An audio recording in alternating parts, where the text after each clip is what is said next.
Hello, hello, hello. What's up this morning, everyone? Welcome, welcome, welcome. Fine Tuesday to you all. Good to see ya, good to see ya, good to see ya. Happy New Year. What is up?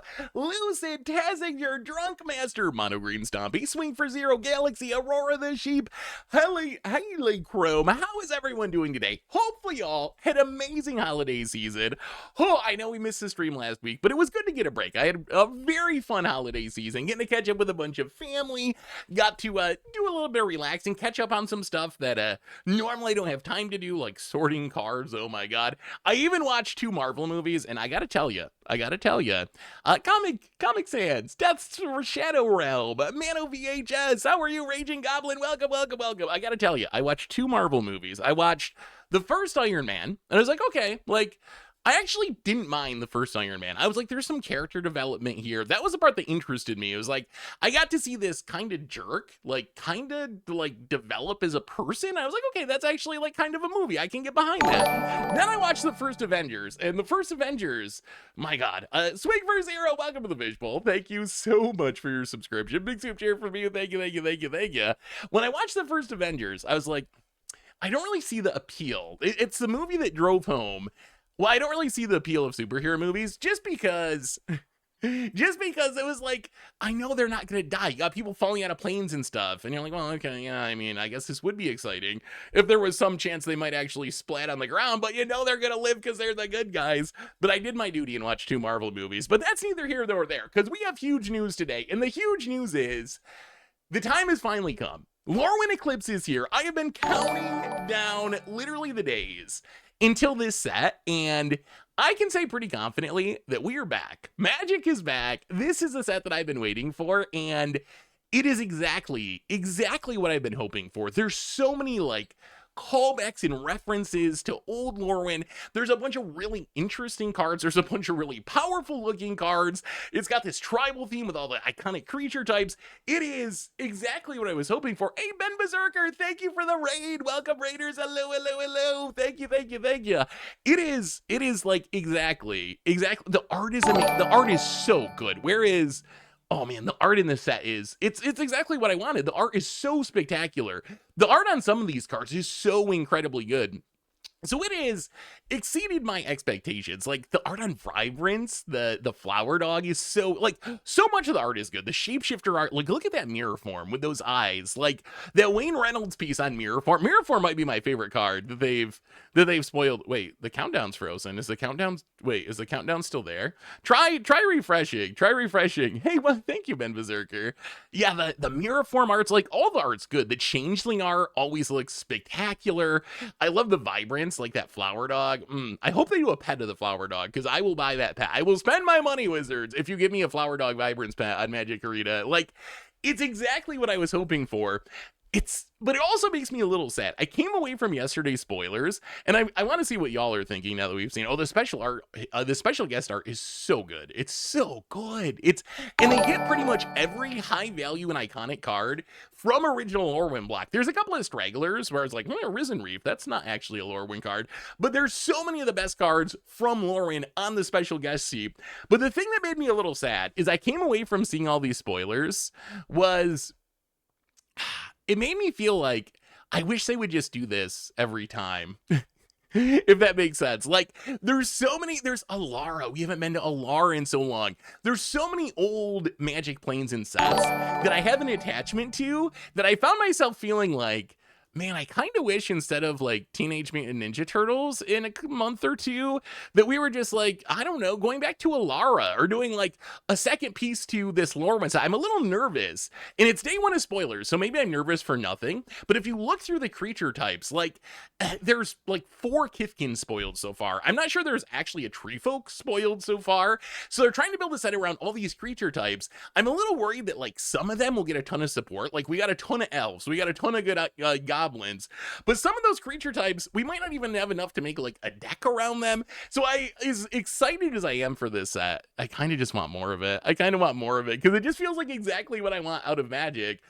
It has come, Lucid, the 69th month resub. Very nice, very nice. Welcome back to the Fishbowl. And Dylan Hunter, you're almost there as well. 68 month resub. Means you just came out of the 67 month resub. I've been hanging out with my little nephew too much over the holidays, and the kids in their 6-7, I swear, kids in the 6-7. But I kind of wish they would just do more of this. Like, it feels just so. It feels so magic to me. And we get the puns like Meek Attack. I gotta say, I gotta shout out Meek Attack. Meek Attack, I could spend this entire stream just talking about how much I love these Lorwyn cards, honestly. We're not, though. We're gonna play some Magic, too.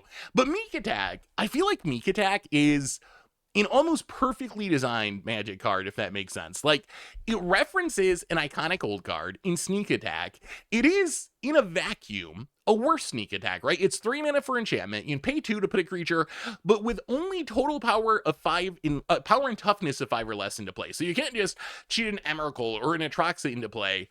And that's what makes the card so amazing. Now we know. This started in 2012, I want to say, with Grizzlebrand.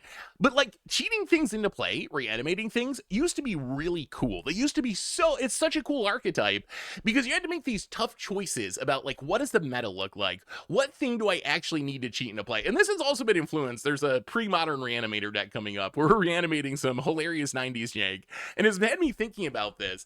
But now it's just like, you always put Grizzlebrand into play, or then Atraxa 10 years later. You always put Atraxa into play. You always cheat Emrakul into play. There's like a handful of creatures that you only ever put those into play because they're just better than everything else. When they spoiled Meek Attack, I spent so long searching through Scryfall trying to figure out what creatures with total power and toughness 5 or less would be the best to cheat into play with this.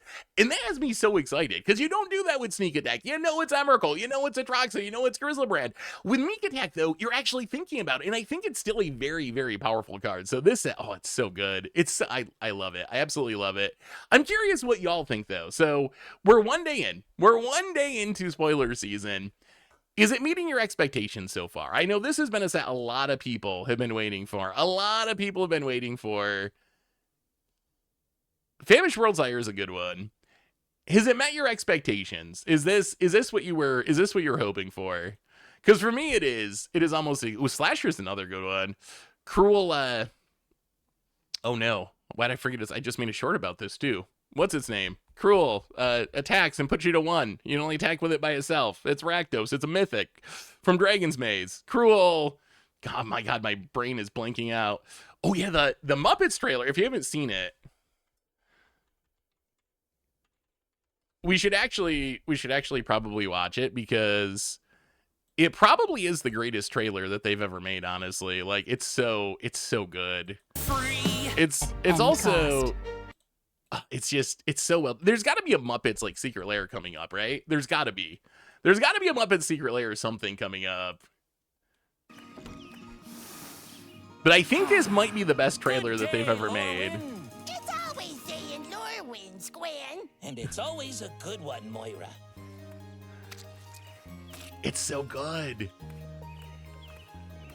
Ooh, don't mind if I do. This had to be expensive too.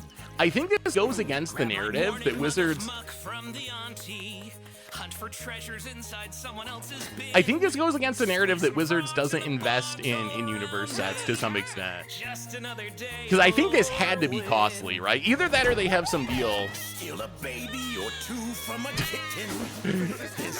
Either that or they have a deal where they got to do it on the cheap because of an upcoming like crossover or something. But look how good that looks. Do they crush? What kind of breakfast mush could I find out on that dark, bright other side? Other side, other side. The other one that was so good was Throne of Eldraine. One dark, 2 worlds, a world apart, but somehow in our dreams we share the sky. Oh my god, it's still like another minute and a half. I'd run through fields where flowers bloom and sniff them. I think you get the idea though. You should definitely check it out.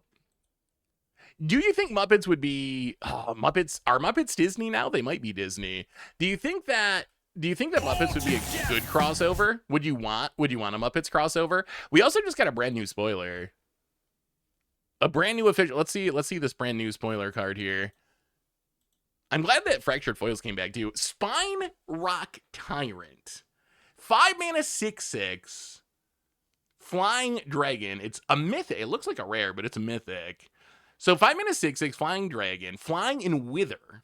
Whenever you cast an instant or sorcery spell with a single target, you may copy it. If you do, those spells gain those spells. So I think that means your original spell and the copy, those spells gain Wither. Whenever you cast an instant or sorcery spell with a single target, you may copy it. If you do, those spells. It doesn't say that spell. Those spells. So they both gain Wither. And you may choose new targets for the copy. That actually seems like a pretty good card, actually. That card is... I mean, that card is kind of over the top. We've seen... Is it Mirrorwing Dragon? What is the... Mirrorwing... Is it Mirrorwing Dragon that has a similar ability? Whenever a player casts an instant or sorcery spell that only targets a creature, that player copies it. So it's basically similar without the Wither, except Mirrorwing Dragon was a 5 mana 4/5. This is a 5 mana 6/6, and it has Wither for some reason. I don't even know why you need Wither on this. Like, when are you going to be attacking or blocking something bigger than this, where shrinking it with -1/-1 counters is actually relevant? You think it's a bulk mythic? I mean, like... One thing I will say is I have definitely found, I don't think this is like a standard staple or anything. I think it'd be a fun commander card. I definitely tend to overrate, I think, like 4 and 5 drops with flashy abilities, because I love them, and I think they can do really cool things. But then when it comes to actually playing like competitive standard or whatever, it turns out being a 4 or 5 drop, not really where you want to be. This set, you know what card is crazy? And I promise we're gonna play Magic. I promise. The card that caught my eye the most is actually an uncommon, Virulent Emissary. This card was actually like a jaw dropper for me. Like, this is the card. It's not the most busted card in the set, but to me, this is like the most power creepy card in the set, and the card that makes me most be like, I'm actually surprised they printed this card. Like, it's just a 1 mana 1/1. It's a 1 mana 1/1 Elf Assassin. But it has Death Touch. But then it also has, whenever another creature you control enters, you gain 1 life. So this is a Soul Warden, the new version of Soul Warden that only works on your creatures, but that's how they all are these days. So it's a Soul Warden. But the thing about Soul Wardens is, Magic Harry, welcome to the Fishbowl for the 3rd month. Thank you for your subscription. Big tip, Jeffrey. Thank you. The shocking part about this is that Soul Wardens tend to be very bad, right? They, as far as bodies on the battlefield, because Wizards figures, well, the power of these cards is you get to gain a ton of life. So they're not actual threats on the battlefield. They don't play defense on the battlefield. They don't attack on the battlefield. Virulent Emissary does this Soul Warden thing. The modern version, yes, only creatures you control, but that's how literally they all are these days. They don't print the symmetrical ones anymore. So it's the closest thing we get to a Soul Warden in 2026, but it has Death Touch, so it trades up with the biggest thing on the battlefield. You'd love to see a deck with Morn Song Aria. That is going to be the one of the meme cards from the set, I'm sure. This calls back to Marlin of the Morn Song. Man, look at that art. It's just so beautiful. Like, the art is so amazing in this set. Like, just the colors, it's so incredibly good. Morn Song Aria, you think this card's incredibly good? Really? I don't think this card's good. I think this card's actually very bad. Based on Marlin of the Morn Song, like, the original version of this is an iconic meme against the odd style card. It has the same effect, right? No one gets to draw, and then everyone gets to tutor on their draw step rather than drawing. Oh, yeah, compared to Hot Dog card, it's not even in the conversation. Hot Dog card, I don't even really consider a Magic card, honestly. So what do you do with this card? So what you don't do with this card is play this card fairly. If you play this card fairly, just like Marlin, it's gonna go very wrong. Ooh, Foul Sister is a good name for Virulent Emissary. It's going to go very wrong, because what happens is your opponent, you play this, then your opponent gets to tutor first, and best case, they tutor up something to answer your Morn Song Aria. Worst case, they're like, oh, thank you, I'm going to get my Monument to Endurance, and I will just kill you before you get to untap. So it's not a card you can just slam. If you do have something, though, like Opposition Agent, then this card becomes ridiculous. So I think maybe Timeless with Opposition Agent is where I'll build this card. We even got Dark Ritual to get this on the play. The card I am most excited for, and I'm sure, what card do you think I'm most excited for from day one of spoilers? You might have seen the spoiler video, so you got a little sneak peek, but what card out of all the cards they revealed yesterday, what is my single favorite card? Do we have any guesses? Also, I think this card is wild. This card has so much, Champion of the Weird has so many synergies. The giant is cool. I do like the giant. That's not my number one. There's one that stands out far and away above everything else. The card that I cannot wait for is Mirror Form. Mirror Form, oh my god. The hat thing's also cool, although it's just, we already had that as an enchantment in like Edge of Eternities, and this is more expensive. Mirror Mind Crown is cool. It is cool. It's going to be a good Heir Apparent card. Mirror Form, though, my goodness. Oh my god, I love this card. This card is really, truly giving me Doppelgang vibes. Not in the sense that it's going to do the same thing as Doppelgang, because it does something different than Doppelgang, and I just can't get past the art. Those eyes in the art are so good. But the fact that for 6 mana, you can turn every non-land permanent into a copy of any non-aura permanent is so... We have never seen a card like this in Magic before. It compares most to Mirror Weave, but that was only creatures, and this is way, way, way different.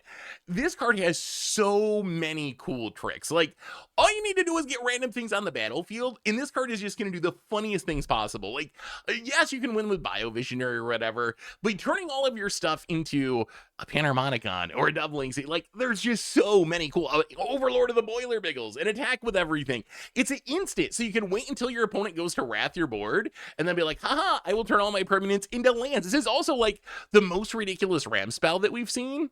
It is costly because you can't control it, so every single one of your non-lands are going to turn into this, but you can turn all your non-lands into a land if you want to. No, this is not an end of turn card. This is forever. This is forever. It's so good. Oh, it's so cool. It is so, yeah. Imagine your opponent goes to Wrath and you turn everything into a Blood Artist so they die. That art is also, for being a random uncommon, the Shrine Striker art is so good. Chomping Changeling's really good. This set is just, it's spectacular. It is absolutely... Newly spoiled promos? Wait a minute. Do we have new spoilers that I haven't even seen yet? Oh, promos and events. Okay. Oh god, okay. Here we go. Where to play Lorwyn Eclipsed? Let's see what's in here. Pre-release events starting in 10 days. 10 days, I believe. Hey, Happy New Year, Paladin. I believe that next Wednesday should be early access. I haven't heard confirmation on that yet, but it should be next Wednesday. So plan on early access next Wednesday. If I hear differently, I'll let you know. Blah, blah, blah. Magic Academy. All right, Standard Showdown. All right, Old Border, Nowhere to Run. I like it, going with the nostalgia. That fits the theme of Lorwyn Eclipsed, right? We're in a nostalgic time period of Magic. Going Old Border for a new Standard staple-ish, although it doesn't see that much play right now, but it is a very good, it will see play again in the future. Farhaven Elf, okay. I don't know about do you all play Farhaven Elf anymore? I feel like even in my Commander decks, I don't play it anymore. Yeah, I don't know about, it looks fine.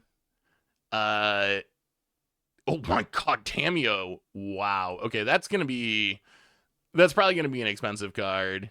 Tameo Pro Tour promo. We got a Pro Tour coming up pretty soon, actually. Goblin Bombardment. Okay, looks Guide of Souls. Yes. Awesome. Wow, they are going hard on the energy plan. That is a nice looking Ocelot Pride, though. That is also a very nice card. Frost, welcome to the fishbowl. Thank you. Oh, Vendilion. I'm kind of sad they haven't shown Vendilion Click for Standard. That was one of the cards I thought they could actually reprint into Standard, and now I think they're not going to do it. Do you think Vendilion Click would be too strong for Standard? Frost, welcome to the fishbowl. Thank you so much for your subscription. Big Zip Jeffrey, thank you. Hey, Stone Rain, my 2026 has been great so far. How about for you? Innkeeper's Talent. That looks like a Secret Lair card. And then... And then sure, Flowerfoot. I guess Wizards thought this card was gonna be good. Flowerfoot Swordmaster. I've seen it a couple times. Manifold Mouse is legitimately good. I don't know why it's wearing sneakers. But sure. Okay, those are some decent promos. What do you think? What do you think of New Oko? I was gonna ask you, and then I promise we are gonna play Magic. We're gonna play Magic. And we're gonna talk spoilers, but we're gonna play Magic too. What do you think about the new? Oh, Vanilla Click's dead. Oh, I guess that's what I get for not reading the lore. Couldn't you just invite a couple more into the click and keep it going? What do you think of the new Oko? Also, it cracks me up. It cracks me up for some reason. Wizards tends to like go pretty far out of their way to not make Magic cards look especially sexualized or sultry or whatever. Like they usually try to avoid that, except for Oko, they do not mind making Oko a thirst trap. They will go all in on that. What do you think of it? I do not know what to make of this Oko. I don't think it's broken Oko. Broken Oko. But we'll talk about Squelcher in just a minute. Its abilities. +2, up to 1 target creature gains all creature types. I kind of actually hate that ability. I think the effect of the ability is cool. Being able to turn a creature into all creature types, it's a neat ability. I really hate that there's no tracking. Like, I wish it was a changeling counter or shapeshifter. I wish there was some way to track it. I feel like Wizards, they used to be very, very careful about making sure that abilities that carried on through the turns and weren't just until end of turn were tracked in some way. If you go back to the old days, they used to literally say, like, use a counter on the card. So you knew that you need to track it some way. While the ability is good, I don't know about it not being trackable.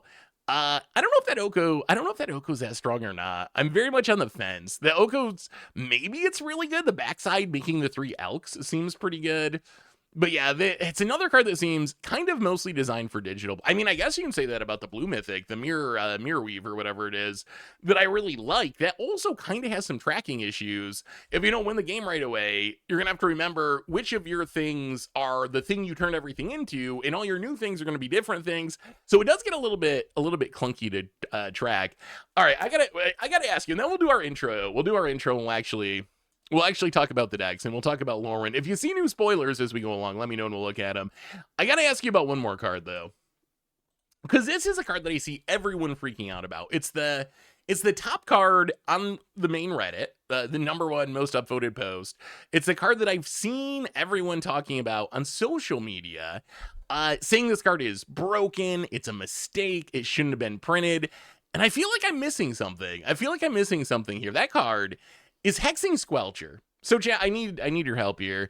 Yes, we do have all the Shocklands in the set, which is going to make the set way better for opening the most. Hexing Squelcher, the Goblin Sorcerer. It's a 2-mana 2/2. So it's just a Grizzly Bear. It says this spell can't be countered. Spells you control can't be countered. It has Ward of Pay 2 life. Other creatures you control have Ward of Pay 2 life. So I've seen many people who are really into Magic talking about how this card is a mistake, how this card probably shouldn't have been printed, especially like CDH crowd, I think is the crowd that I've seen most talking about how this card is like incredibly broken. When I see this card, and see, I don't play enough CDH, so I'm not going to speak to CDH because I play it, every few months we play a game or whatever. So I'm not super into CDH. So maybe it is like ridiculously over the top in CDH. To me, this reads like Red Voice of Victory. Like, it's good. It's a good card. Like, if you want to make sure your combo resolves, it gets the job done. I don't think the ward is actually, like, that insane. Like, the ward's fine, but it's only Ward of Pay 2 life. If you need to kill stuff, you just pay 2 and kill this, and then kill the next thing with your next removal spell. It's not like some unkillable. If it was I like assume Ward New of 2 Oko mana does not or add a something. changeling counter, as that would protect the creature from the 2 most premium removal spells of Shoot the Sheriff and Heartless Act. Oh, that is actually, wow. That comment is actually a very good very good point, McIntyre. That is a good point, that if Oko actually gave a changeling counter, it would mess with removal quite a bit. Although, I mean, wait, no, that's not a good point, right? Because it still turns, no, I actually, on second thought, the more I think about that, I'm not sure that's a good point. Doesn't it already do that? Like, you turn the creature into a creature of all creature types forever with the ability. The only difference is a way to track it, basically. So I think it's still, even in its current form, you're not going to be able to shoot the Sheriff or Heartless Act. I guess you could, Heartless Act, it does matter because you're putting a counter on it, but you'd still be able to shoot the Sheriff it, right? Or still won't be able to shoot the Sheriff it. Interesting. That is a point I hadn't thought of, though. That is a good point. Changeling counter won't work due to layers. Okay. Maybe there's a rules. Okay, there's got to be a way you can do something, though, right? Isn't there a way that you could... Isn't there a way that you could have it represented in some way so people would know? There's got to be some... I can't believe that the rules system of Magic cannot support that ability in one way or another. But wait, so where do we land? We got distracted. Where do we land on Hexing Squelcher? Is this card like breaking the game? Are there any CDH players in the chat? I'm very curious. If you are a actual CDH player, I'm very curious. Is this card actually like a threat to breaking your format? As someone who plays casual Commander and then 60 card formats, I think it's a fine card. I think it's a card that we'll see show up in various decks in 60 card formats, but I don't think it's like a format defining card or anything like that. What's your take? What's your take in CDH, Aurora?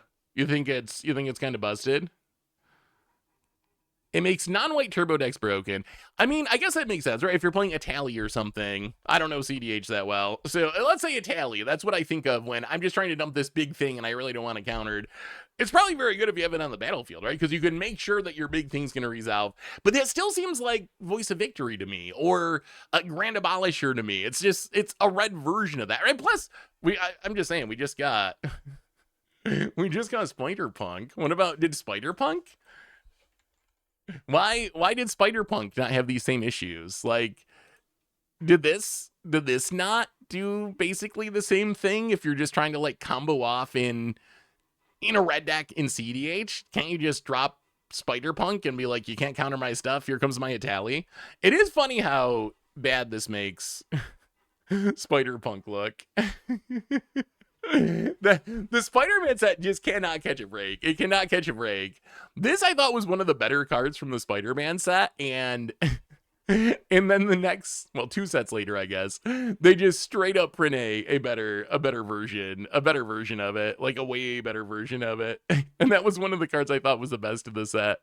Yeah, Spine Rock, we saw the Spine Rock Tyrant. I think Spine Rock Tyrant is sweet. I don't think it's really like a competitive standard card at 5 mana, but it is a really fun ability. Anyway, let's do our reminders, and we will talk. If you notice new spoilers as we go along today, tell me about it. We will talk about them. I'm loving Lorwyn spoiler season, but reminders, replay YouTube for all the old streams, normal YouTube, lots of spoiler coverage, some really interesting videos coming out. I will say next Monday, Lorwyn is kind of bringing perpetual effects into paper. Well, sort of. Not really perpetual, because there's still effects that go away when the creature goes to the graveyard, but getting closer, I would say, to perpetual effects in Paper Magic.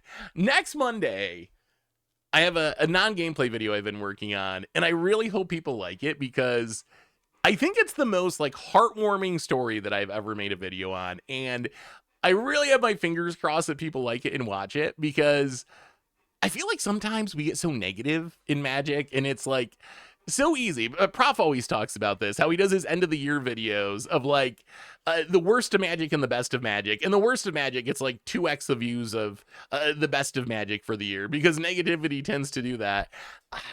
But I feel like this video that's coming up on Monday, I'm very excited for it, and I hope people like it, because it's just like, I've watched it, I made the video, I've watched it like 3 or 4 times myself, just because it almost makes you cry. It's as close as I've gotten to a Magic video actually being like an emotional like heartstring tugger. Oh, so they did leak a bunch of stuff yesterday. Not going to go super in depth on the leaks, because we're gonna get everything super fast anyway, When we see random encounter again, ooh, I don't have it on my list for like today or anything, but we will get to it. We will get to it soon, I promise.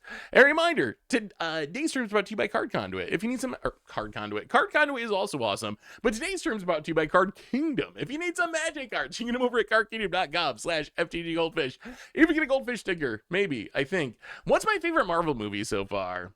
So I watched two. I watched Iron Man and I watched the first Avengers. The first Avengers made me kind of stop the project, honestly. I had my list of like 8 Marvel movies. I got through those two. Those were the first 2 on the list. The Iron Man I actually kind of liked. And then it was fine. It wasn't like one of my favorite movies ever, but I was like, okay, that's like a decent movie. Avengers. And I'm sure I'm going to get yelled at because I don't get it. My brain doesn't get it the way everyone else's brain gets it. I understand that people love these movies. And it's great that people love these movies. But the thing that gets me, or like the first Avengers from like 2012 or something. I don't know. I think it was called the first Avengers. I love salt decks. Those are my favorite decks. But I ended up feeling like when I watched that movie, there's like, and I don't think this is like spoiling anything because it's, 15 years old at this point and like a huge blockbuster. Oh yeah, we're definitely going to teach Zoomers about Painter's Servant and Grindstone. But there's like this scene where like there's Thor and there's the Hulk and they're fighting in this like spaceship plane thing and it's falling apart and they fall out of the plane and they're like flying through the air and like, oh my goodness, that's so dramatic. They're falling out of a plane. But it really had a hard time doing it for me because like I know they can't die. Like that's the whole point of this is they're always going to win. So I have a hard time seeing the excitement of some of that stuff when you already know the outcome. And maybe some people say, well, that's just like all books, all movies, all TV. You always know the outcome. But for me, for some reason, I felt like I watched a 2.5-hour movie. Hella carrier. Hella, that's what I meant. But I feel like you always know they're going to win. They're always going to be fine. So I guess the joy of it is the journey along the way is what people are going for. But for me, like, the action is cool. The graphics were really good. But I felt like the story was only kind of, like, mid. Like, I didn't think it was actually, like, story-wise that great, if that makes sense. It was okay, but it wasn't like, oh, man, what a story. It gets dark, so I got to keep going. Are you telling me I got to keep going? I mean, they definitely don't always win. Okay, so it is possible. Okay, how about this? Does anyone ever die? You don't have to like spoil it and tell me who, but like, is it possible that any of the main... See, one of the things I really liked about like Game of Thrones is there were really important characters. In every episode, there was a chance that someone important to the show could actually be killed off. And I think that actually made it way more interesting. I think Breaking Bad was kind of like that. You didn't really think that like Walt was going to get killed every episode, but you felt like there was a chance that Walt would end up losing instead of winning. And in some cases, you're actually rooting for them to lose rather than win. Okay, maybe I just got to keep going further. Maybe that's the solution. Anyway, we can talk about this as we go along. I want to do some standarding today. Some heroes die. Okay, that makes me feel a little better about it. I was thinking like,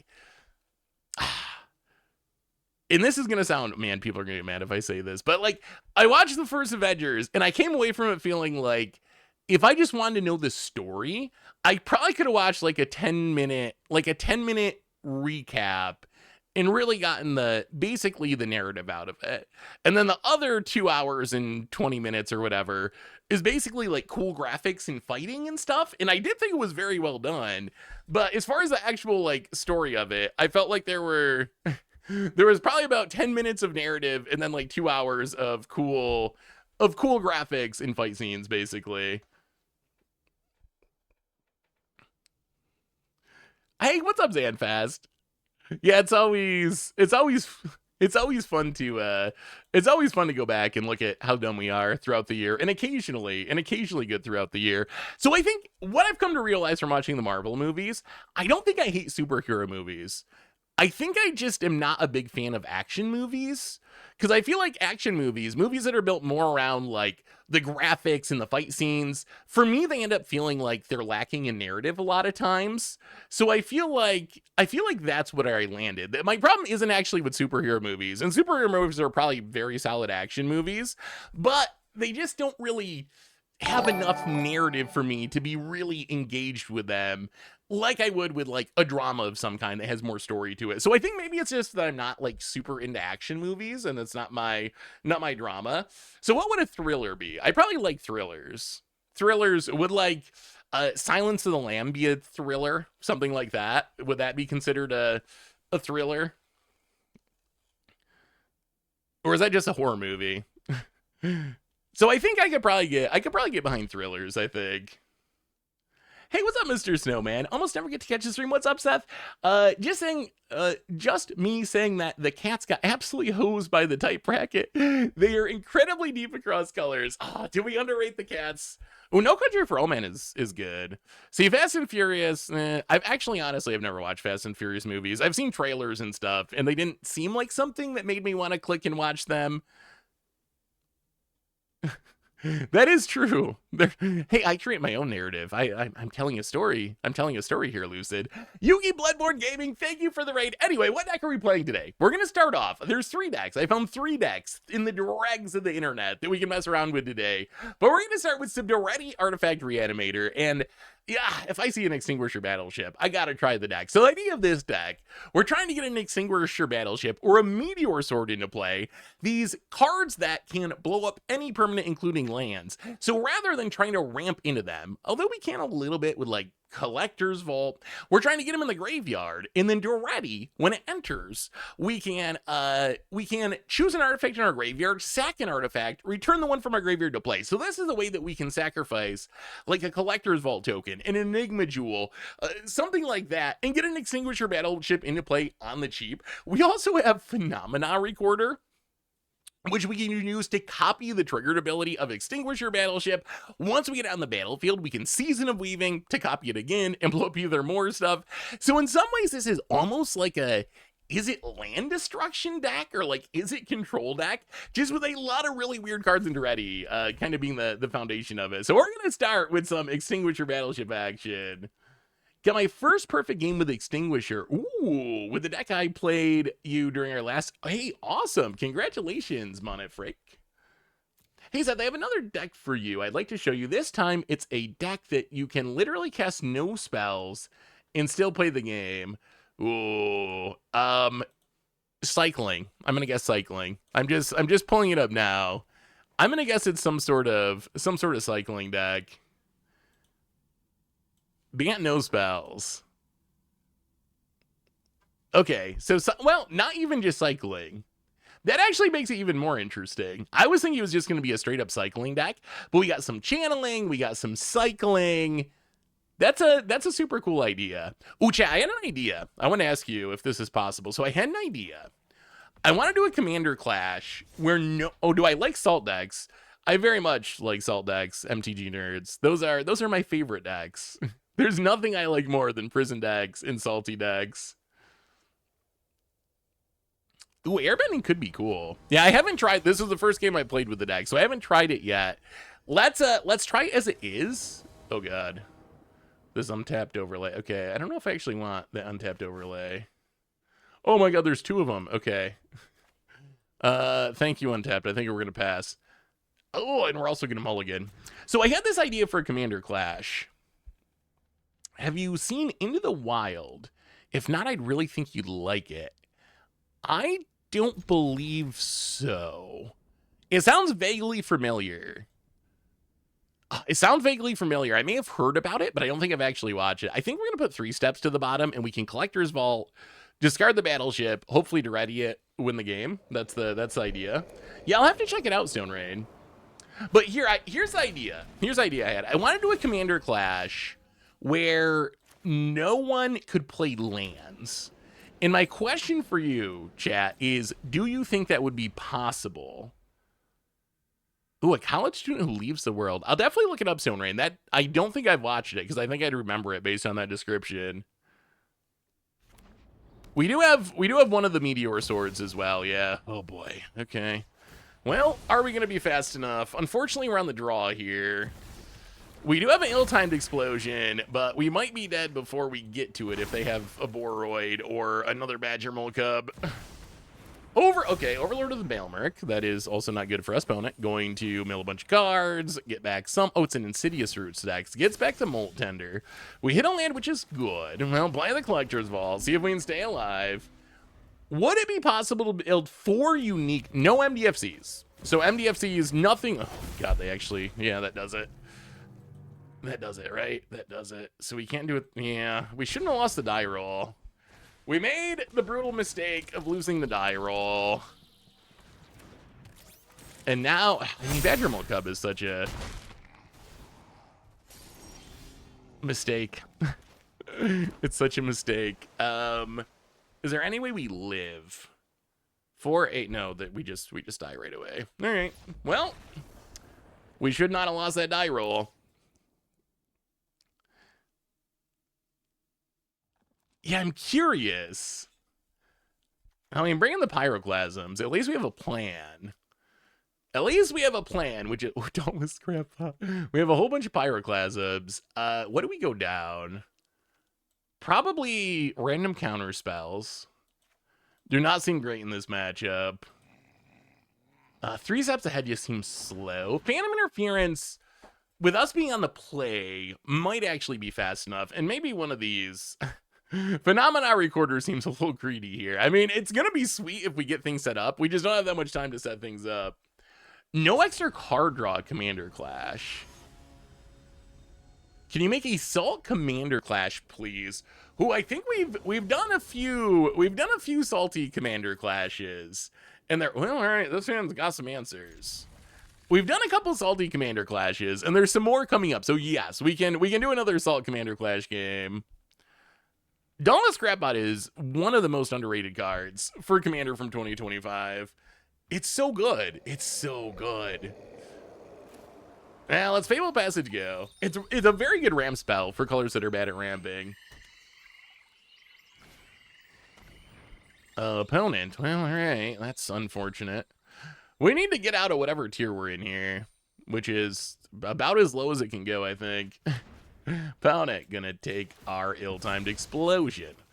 Well, let's crack this Fable Passage, grab us a mountain, and draw even more Fabled Passages. Well, land and go.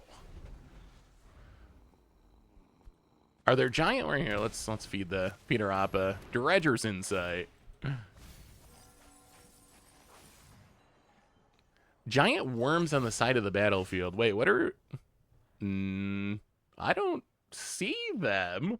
Am I missing them? Are there worms I'm not seeing? Well, play an island, pass the turn. We are drawing only lands.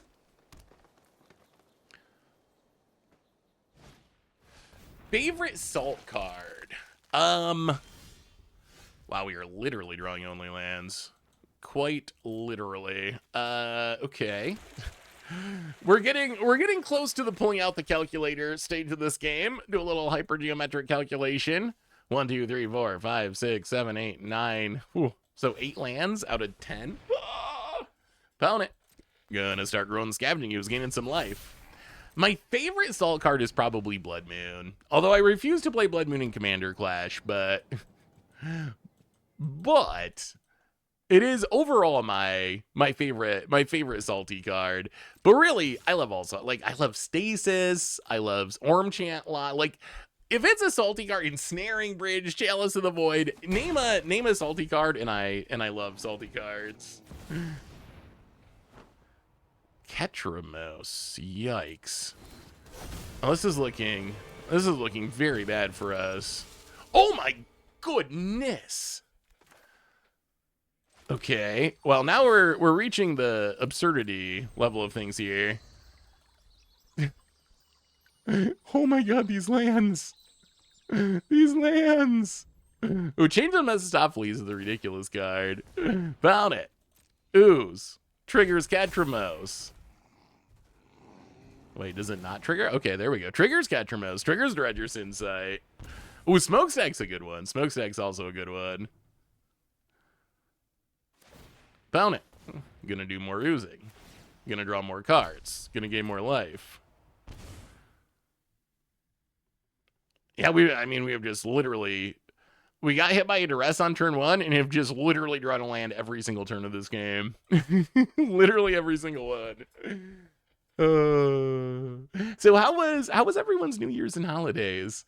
I have a thought experiment for you. Imagine you are elected to the Commando Rules panel and we're given a vote on each of these rules changes, yes or no. Ooh. Okay, I will let's do it in between. I'm gonna pull it up, Joji Amaz. There's some good questions on here. Let's do it between games. Let's do it after we finish this match. We'll go over the questions because those are actually interesting. Yeah, dress is very good. I was wondering if they were gonna print Thoughtseize in Lorwyn Eclipsed, but they did not. Or I'm thinking they will not. I think we would have known by now. All right, we have to try to do something here. Let's see if we can thin the deck. See if we even have basics left. Only a few. We'll grab a mountain. Fountain Port. It's gotta be a non-land. I mean, we're gonna be able to cast Extinguisher Battleship pretty soon because we draw his lands. Well, Fountain Port. Sack that fish. Draw us a please not a not a land. It's not a land. It's not a land. It's another pyro. We have infinite pyroclasms. Well, let's play a Collector's Vault. Our big problem is we just don't really have a realistic way of beating this Ketramos.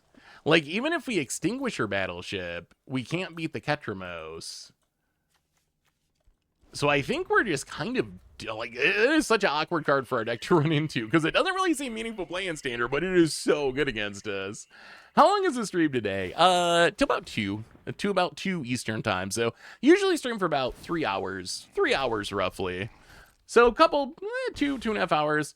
You ever see Fear and Loathing in Las Vegas? Oh yes, I have seen Fear and Loathing in Las Vegas. It's been a while since I watched it, but I do think it's a pretty good, that is a hard book to make a movie out of, and I thought it was a pretty good interpretation of Fear and Loathing in Las Vegas. And I think it helped that Johnny Depp was like a huge Hunter Thompson fan, so he like appreciated what the book was about. Yeah, Hunter Thompson I really enjoy. I've read a lot of Hunter Thompson books. Shouldn't a paper cut? Yeah, paper cut Thoughtseize would be sweet. I'm surprised they didn't. Like, they gotta be, maybe it is in Standard.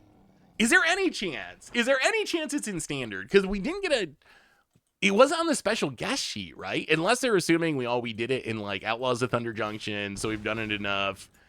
But like, do you think there's any chance? Enigma Jewel, eh? Is there any chance they actually just put it in a Standard set? So opponent gets Das Roots. They have 1 million cards, literally 1 million cards in hand. They have an active Ketramos. We're down to 8. Opponent discards some Batcher Mold Cubs. I mean, I think we have to try to get lucky here. We found it already. We just have not drawn any action. So we need this loot to be like an Extinguisher battleship. And then we can Duretti into play. If this loot is not that, we're probably just dead. Collector's Vault. Ill-timed explosion. Well, let's pitch this Enigma Jewel.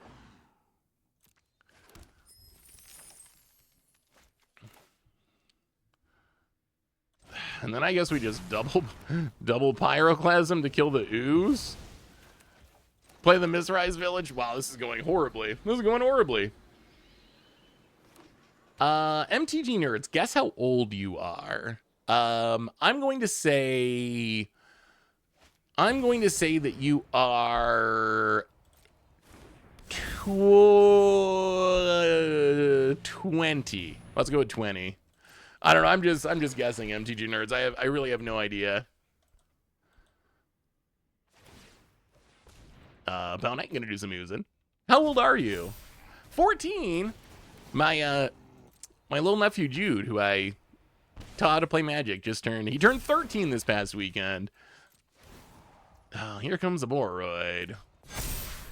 Grows the Dorks. Yeah. And we just do not have a chance to beat this Ketramos. Cannot beat the Ketramos. Opponent passes. We draw even more lands. We might have to math this out because this is kind of an insane amount of lands. Another Duretti. Ill-timed explosion. Good. Wow. As a newer, younger player, I'm incredibly excited for Lorwyn Eclipsed. Are you really? What do you think, MTG Nerd, about played since 7 years? That is amazing. It seems like Magic would be a hard game to learn when you're 7. What format do you teach him? Yeah, he started playing Commander on in paper, just showing him how the game worked, and then he played Arena for a while, but he hasn't been playing it much recently. Jax, my little 6-year-old nephew, was over during the holidays, and he was like, "Oh, I want to learn Magic. I want to learn Magic." I was like, "All right, I'll show you Magic," and he just does not have the attention. He does not have the attention span for it. He lasted about 2 minutes. And he was on to the next thing. He's just very, I don't know if he's like has ADHD or something, but he's very much just like go, go, go, next thing, short attention span. So I couldn't get him to sit there long enough to actually learn how to play. You play CDH. What's your CDH commander, MTG Nerds?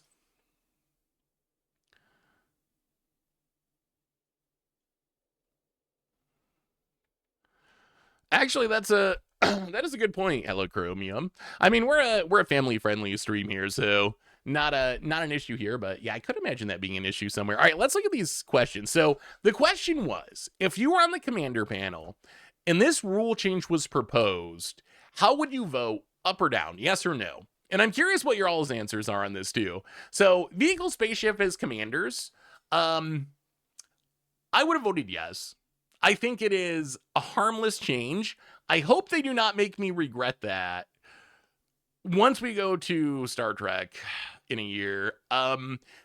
If this ends up being all a ploy to make Star Trek work as a set, and that's the whole point of this, and like the new Atraxa or Ur-Dragon is some Star Trek spaceship, then I'm gonna really regret saying yes to that. But my initial gut is I would just say yes. I don't think it's a big deal, and I think having more options is generally a good thing.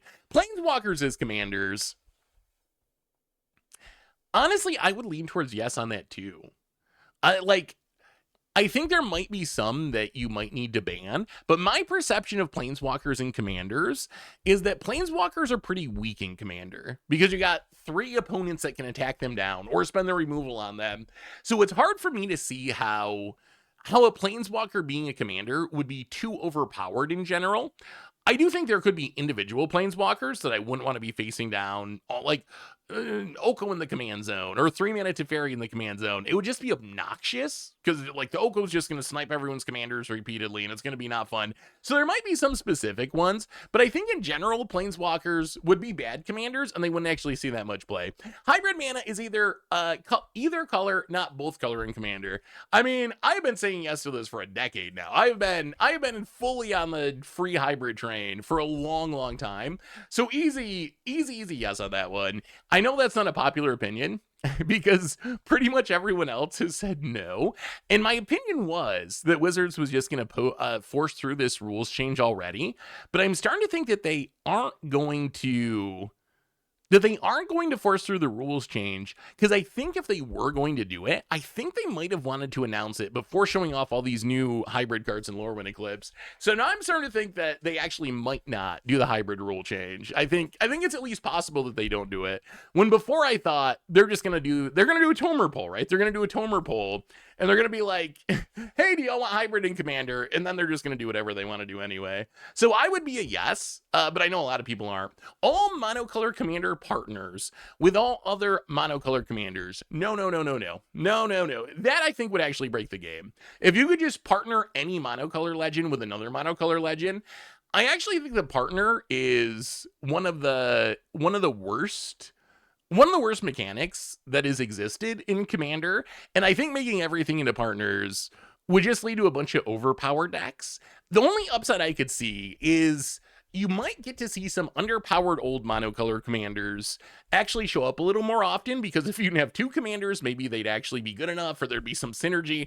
But I think it would just power creep the format too much. I think decks would get too strong if you could partner any monocolor commander. Any monocolor commander can have a background That I'm actually closer to saying yes on. I still kind of feel like the answer is no, but my perception of backgrounds is they aren't especially strong. Unless we get a whole bunch more in the future, that one feels less harmful for me, but still on principle, based on the partner thing, I think I'm still a no on that as well. Yuan Levar, hey, how are you? Happy New Year. Did we discuss the new dragon with Wither? A little bit. We already discussed it a little bit, but that card is super sweet.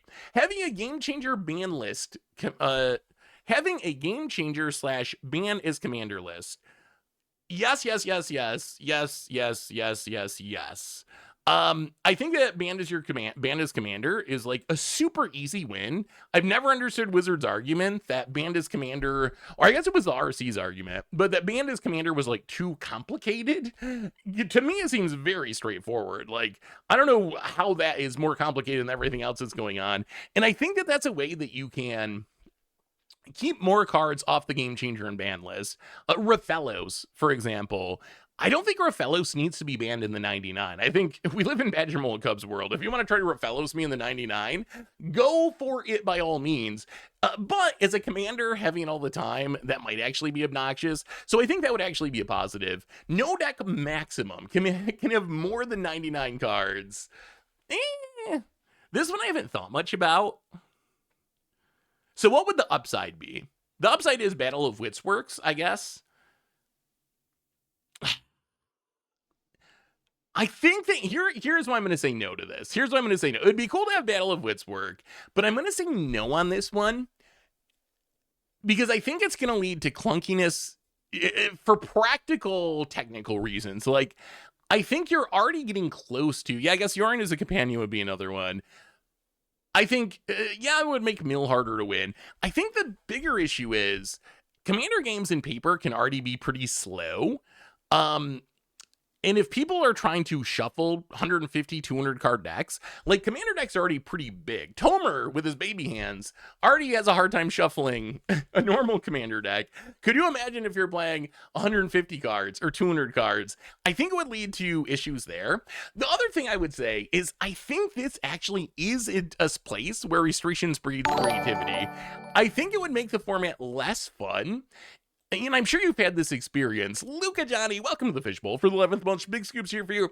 I'm sure you've had this experience building a commander deck. And if you haven't, you're super lucky. But have you ever had the experience where you build a commander deck and you end up with 110 cards? Or 105 cards? Or if you're really unlucky, 120 cards. And you have to somehow get down to 100 to have a legal deck. I think that's actually a very fun part of building a commander deck. And I think that if I could just be like, I got 110 cards here. You know what? I don't really want to worry about making cuts. I'll just shuffle them all together and play. I think that would actually make deck building less interesting. So I think this is a case where the 100 card restriction actually leads to you being forced to make more creative choices than if you could just play everything that you wanted to. Last one. It definitely is hard. I tend to try to build up to 100 so it doesn't happen too much rather than put everything in and then cut down to 100. But still, it is a thing. Sideboard for commander, i.e. Wish / Karn board.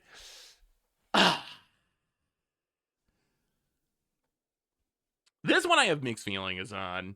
So on one hand, I think it would be sweet if Lessons or Wishes or Karn worked in the format. The downside of this is it would require basically everyone to walk around with a sideboard. And the biggest deal breaker of this, here's the biggest deal breaker. The biggest deal breaker, and we ran into this with stickers in Legacy. When they made stickers legal in Legacy, what ends up happening is because stickers were legal in Legacy, you'd have one person that played a deck that involved sticker cards, and then other people who weren't playing any sticker cards would also have to bring stickers with them because there was some chance that they would end up copying or controlling one of their opponent's stickers things, and they want to be able to get the value out of the sticker thing. So I think the issue would run into with this rule change. At first blush, it seems like, okay, if you're playing a Wish in your deck, then you bring a sideboard. If you're not playing, you don't want to do this, then you just don't build a sideboard. You don't put Wishes in your deck. You don't put Karn in your deck. You don't put Lessons in your deck. But the problem's going to be, once one person can do this, then everyone's going to have a sideboard with every commander deck because you might end up Agent of Treacherying your opponent's Karn, or you might end up forking your opponent's Wish, and you want to make sure you can get value out of it. So you would there wouldn't really be an opt out of it. If you wanted to play optimally, you would have to have a sideboard for every deck. And I don't think I want people to have to buy a sideboard worth of cards or carry around a sideboard worth of cards for every commander deck. Interesting questions though. I'm shocked that a sideboard in commander isn't a find when you're playing a 100 card main deck. Yeah, that is true. You think it would be worth it? What is the upside of allowing the wish board? Just letting the wish cards work? Yeah, and also the system is kind of built around 100 card decks. That would mean extra sleeves potentially. Even deck boxes. I don't know, some of the deck boxes that I've used, especially if you like double sleeve a deck, you're kind of up against capacity with 100 cards. I don't know if I could fit another like 15 cards in some of those deck boxes. Ooh, more annul effects I think would be sweet. Annul is a card that I've really come to appreciate playing more pre-modern, where annul is kind of like a staple and is like a 4 of sideboard card in a lot of decks. This mana base is very bad. I do not know what's going on with this mana base. Opponent, island, and... oh god, it's lessons. There's a grand. You want more hate pieces in Commander. What kind of hate pieces? What kind of hate pieces would you like? Is there a specific effect? Or do you just want, in general, just more hate pieces?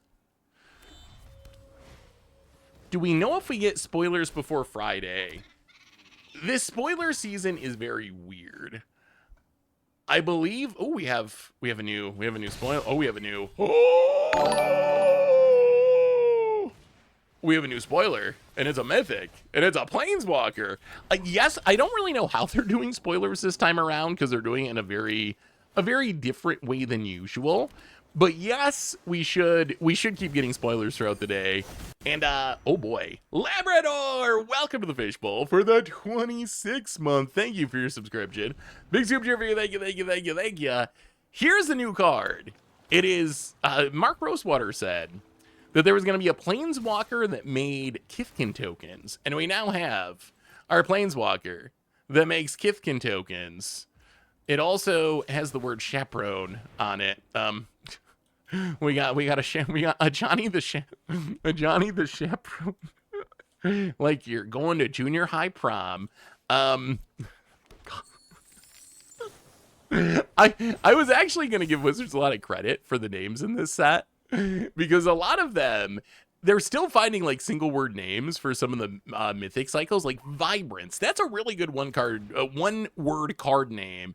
And a lot of the really good one word card names have already been used. So I don't know about a Johnny Outland Chaperone though. But new Johnny, 3 mana, double white, 3 loyalty. It's a planeswalker. +1, create a 1/1 green and white Kithkin creature token. -2, deals 4 damage to a tap creature. -8, look at the top X cards of your library where X is your life total. You may put any number of non-land permanents with mana value 3 or less from among them on the battlefield, then shuffle. Huh. That card actually seems kind of good. That card actually does not seem bad to me. So, traditionally, and I know we don't live in traditional times anymore. We live in 2026. But traditionally, 3 mana planeswalkers are good. Traditionally, planeswalkers that tick up to make a token are good because they can defend themselves. And then you get, this is a very, very, very traditional style planeswalker. Like 3 mana plus to make a token, minus for removal, ultimate that wins the game somehow. Ajani kind of checks all those marks. The ultimate's insane. It is very good. It takes a lot of turns to get there. That is kind of the downside, right? You're not gonna be doing that very quickly with Ajani. Oh my goodness. Maybe this deck sucks. Maybe this deck is just straight up bad. Because I feel like we're just getting like I don't know if we're running bad or if this deck is just not good and we're getting repeatedly just absolutely hard smacked. So what do you think of New Ajani? I think it's got a shot just being 3 mana. Well, that's Collector's Vault. Do a little looting. The problem is, even if we find something, they're just gonna counter it anyway. Well, there's a Duretti. Not that we have any artifacts to get into play. So we can play a mountain. So what we need to do is Season of Weaving. We need to not die. We need to Season of Weaving. So I guess we just have to pass. We can get enough mana with the Collector's Vault that we can Season of Weaving and pay for a Quench.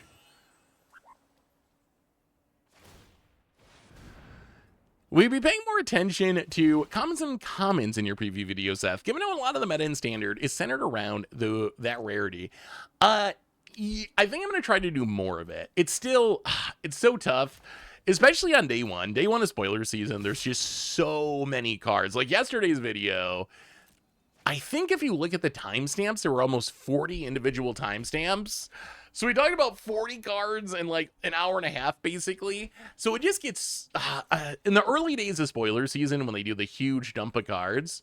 Wait, did our opponent just tap pretty much down? Okay. I mean, that's, my God, they're very good at drawing Accumulate Wisdoms. All right, sure. Well, I mean, we will see. Opponent hits us to 6. Well, we will Collector's Vault. We will discard a Phenomena Recorder. Oh, the Season of Weaving isn't even that good, is it? Because it doesn't even block the token, or bounce the tokens. It's so bad. It's so, well, it's not even a work-life balancing, Aurora. It's more like, I don't know if people watch like a 3-hour spoiler video. Like that's the concern. It's not that it takes too much time. It's that I don't know how long I can make a spoiler video before people are like, that's just too much for me to watch. So I'm going to try to focus on sneaking in more of them. And I think like today in our spoiler video, I'm going to go over several of the really good uncommons that we didn't get to yesterday. So I am going to try to pay attention to them because you are very right that they are some of the most important cards now. I think we're kind of dead.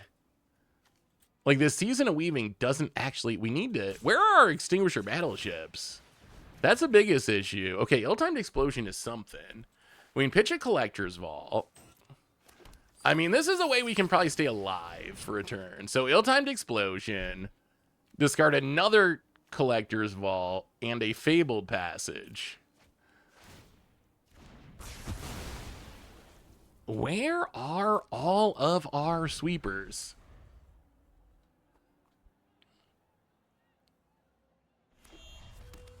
So with Johnny, the biggest issue I see with a Johnny is just like, what deck would you play it in?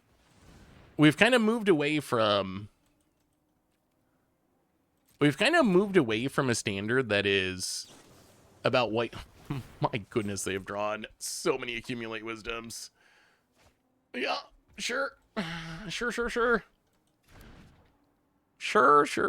Also, I looked at the Pioneer meta. Did you realize that the Pioneer meta is like incredibly broken? Like the Pioneer meta, I didn't even realize it, but it's just been straight up broken by Izzet in Lessons. Like, Izzet Prowess is 36% of the meta now. Who would have thought that Boomerang Basics would basically just break Magic? Like, this is a straight up getting lessons from the sideboard, Corey Steelcutter Prowess deck, and it is essentially the only game in town. The second best deck is actually Badger Mole Cub Collected Company with a Boroid. Like, Pioneer has really turned into the standard retirement home, essentially, where standard decks go to die. I don't know what to think about Pioneer anymore.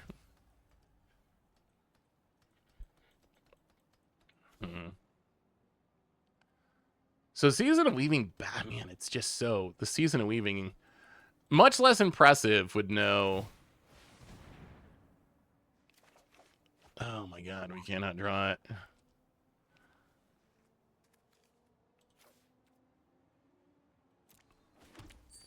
Well, we're probably going to die anyway, so I guess we just... 5 paws worth of card draw. I guess we could have just done this earlier, just drawn 5 and hope to hit something. Well, there are all of the bombs that we have not been able to find. They might be too late to matter, but we have finally found an Extinguisher battleship. Found it. Abandoned attachments. The problem is if they find another monument, we're just dead. We're straight up dead before we get to do anything. Hey Seth, I brewed a pretty sweet deck around Loot and Cauldron, updated with ATLA cards. Would you be willing to take a look? I would love to. Man, I remember when Loot was first spoiled, the idea of putting Loot under Cauldron was something that I was kind of hyped about. And then Cauldron just ended up being so broken in other ways that I think everyone forgot about Loot. All right, there's a monument and death. Man, so far this deck has been not good. Not good. Well, Dauntless Scrapbot's time to shine. I think we've also just run really awkwardly. Like, we have not been able to get an Extinguisher battleship in the graveyard to save our lives. Like, we have just not been able to find one. So I think the counters are okay. I don't know about Enigma Jewel. I guess it's nice with Collector's Vault, but that's about it. This mana base... Why? So this is a Platinum Mythic rank player deck. Is there any actual argument for this mana base? Or is this just someone who doesn't have the wild cards to build a better mana base? Vibrant Cityscape does not really have me sold. So I think the idea of the deck is definitely super fun. Like, being able to get Loot under Cauldron and then give all your creatures the ability to Black Lotus, Ancestral Recall, Lightning Bolt actually seems super cool. I'll have to mess around with this sometime. I keep getting stuck. Egg of the Soul Cauldron is such a cool card, but then when a card that's cool ends up becoming super broken, I feel like sometimes it gets less interesting. So I wonder if we've reached that point with Cauldron. Do y'all still, if you see a Cauldron deck, are you like, oh, that's a super cool thing. That's Cauldron with Loot. That's super neat. Or is it a, yeah, I'll definitely improve the mana if we're going to keep playing this deck. Or is it more of a, like, oh, everything, you broke Cauldron type thing. Everything combos with Cauldron. So what's the point in being excited by it? Found it. Discards a Boomerang Basics. Plays a land. It would be nice if we could draw land. We've been very good at drawing lands in other games. All right, we do draw land. Well, I mean, I guess we passed the turn. Grand is actually kind of busted. Like, we can't kill this thing. It's just going to keep looting. Then our opponent's going to get a spell discount. Then they're going to start drawing 3 cards a turn. So we already hit the point where Cauldron's not cool anymore. Opponent discards a Grand. Ooh, we have a new card. We have a new card. Not a Johnny. Oh, we have 3 new cards. We have 3 new cards. Wait, are these all rares? Rare. Mythic. Oh, wait. Commander Mythic? Commander Mythic. Okay, so we got one main set rare and then two Commander. Oh, yeah, we're supposed to get both Commander precons today. Like, the full list of both precons today, apparently. Yes, we'll look at them after this game. Opponent. Reading Phenomena Recorder. You asked me earlier about Judge's Nightmare, and after thinking about it, here are some of my personal hated cards to get called over to. Ooh, all right. I've been looking for something good for the Judge's Nightmare game. I mean, we're going to try to counter this. They might counter back, but what else can we do? Opponent gonna let it go. Passes. We draw even more Phenomena Recorders. We miss our land drop. Well, let's play a Dauntless Scrapbot, I guess, because we're not doing anything else with our lives. And opponent I'm gonna counter it. Sure. I was really hoping they were gonna put Doran into standard, just reprint Doran, because I think that would, like, it's such a obvious. They did an abs and butts thing a year ago in Targear Dragonstorm that hasn't been good enough for standard with Baitor and stuff. If you had a Doran, maybe the butts theme would actually kind of work, but now we're gonna miss our land drops. Both okay. After this game, we'll look at the. This game might be quick because maybe this deck is just not functional. It feels so far this deck, man, I really want to just be blowing up all the lands, but instead this deck, I don't know about these phenomena recorders. Maybe this is well, there's, yeah, all right, whatever. We're gonna just call it good. That makes me so sad. How would you power creep Gaddock Teague? So here's the main set. Here's the main set card. It's a Kithkin. We got a Kithkin. Bristlebane Battler. 2 mana 6/6. Okay. Okay, you got me so far. Trample Ward 2. Okay. Most broken card ever. This creature enters with 5 -1/-1 counters on it. Okay. And whenever another creature you control enters, while this creature has a -1/-1 counter on it, remove a -1/-1 counter from this creature. Wait, is this thing not... This thing might actually be insane. Whenever another this card actually might be busted. It might actually be busted. It does have Ward 2, which is kind of a big deal on a 2-drop. Like, your opponent can't just firebending lesson this or shoot the sheriff this. At least not efficiently. We got to see what the rest of Kithkin look like. There also are, like, some synergies. We saw that new Reese yesterday that can remove all the counters from something. So I guess if you wanna go super deep, you could, like, Reese, remove all the counters, get a 6/6. But I actually think you can just, like, play this fairly. I think you just play this fairly. You play this, you play a bunch of bodies. It gets big, it's got trample, it's got some protection. I actually think the card is actually very good. I think it's actually very good. As far as the commander cards, we get a new Reaper King. Reaper King no more. Oh, we don't get a new Reaper King. We get a non-king, the Reaper. It is a 3 mana with a bunch of hybrid mana in Jun colors, 3/3. It's a Scarecrow. When it enters, put a +1/+1 counter on each of up to 2 target creatures. Whenever a creature your opponent controls with a +1/+1 counter on it dies, you may put that card onto the battlefield under your control. Wait a minute. Is this not a Necro Skitter? Is that not actually Necro Skitter's ability, the card that just spiked to like $50? It does have the once per turn restriction. Is that not the same ability, though, as Necro Skitter? Necro Skitter. Whenever a creature an opponent controls with negative counter is put in the graveyard, do we put that? Yeah, it's like, okay. It's like 2026 safe Necro Skitter, because you only get to do it once each turn.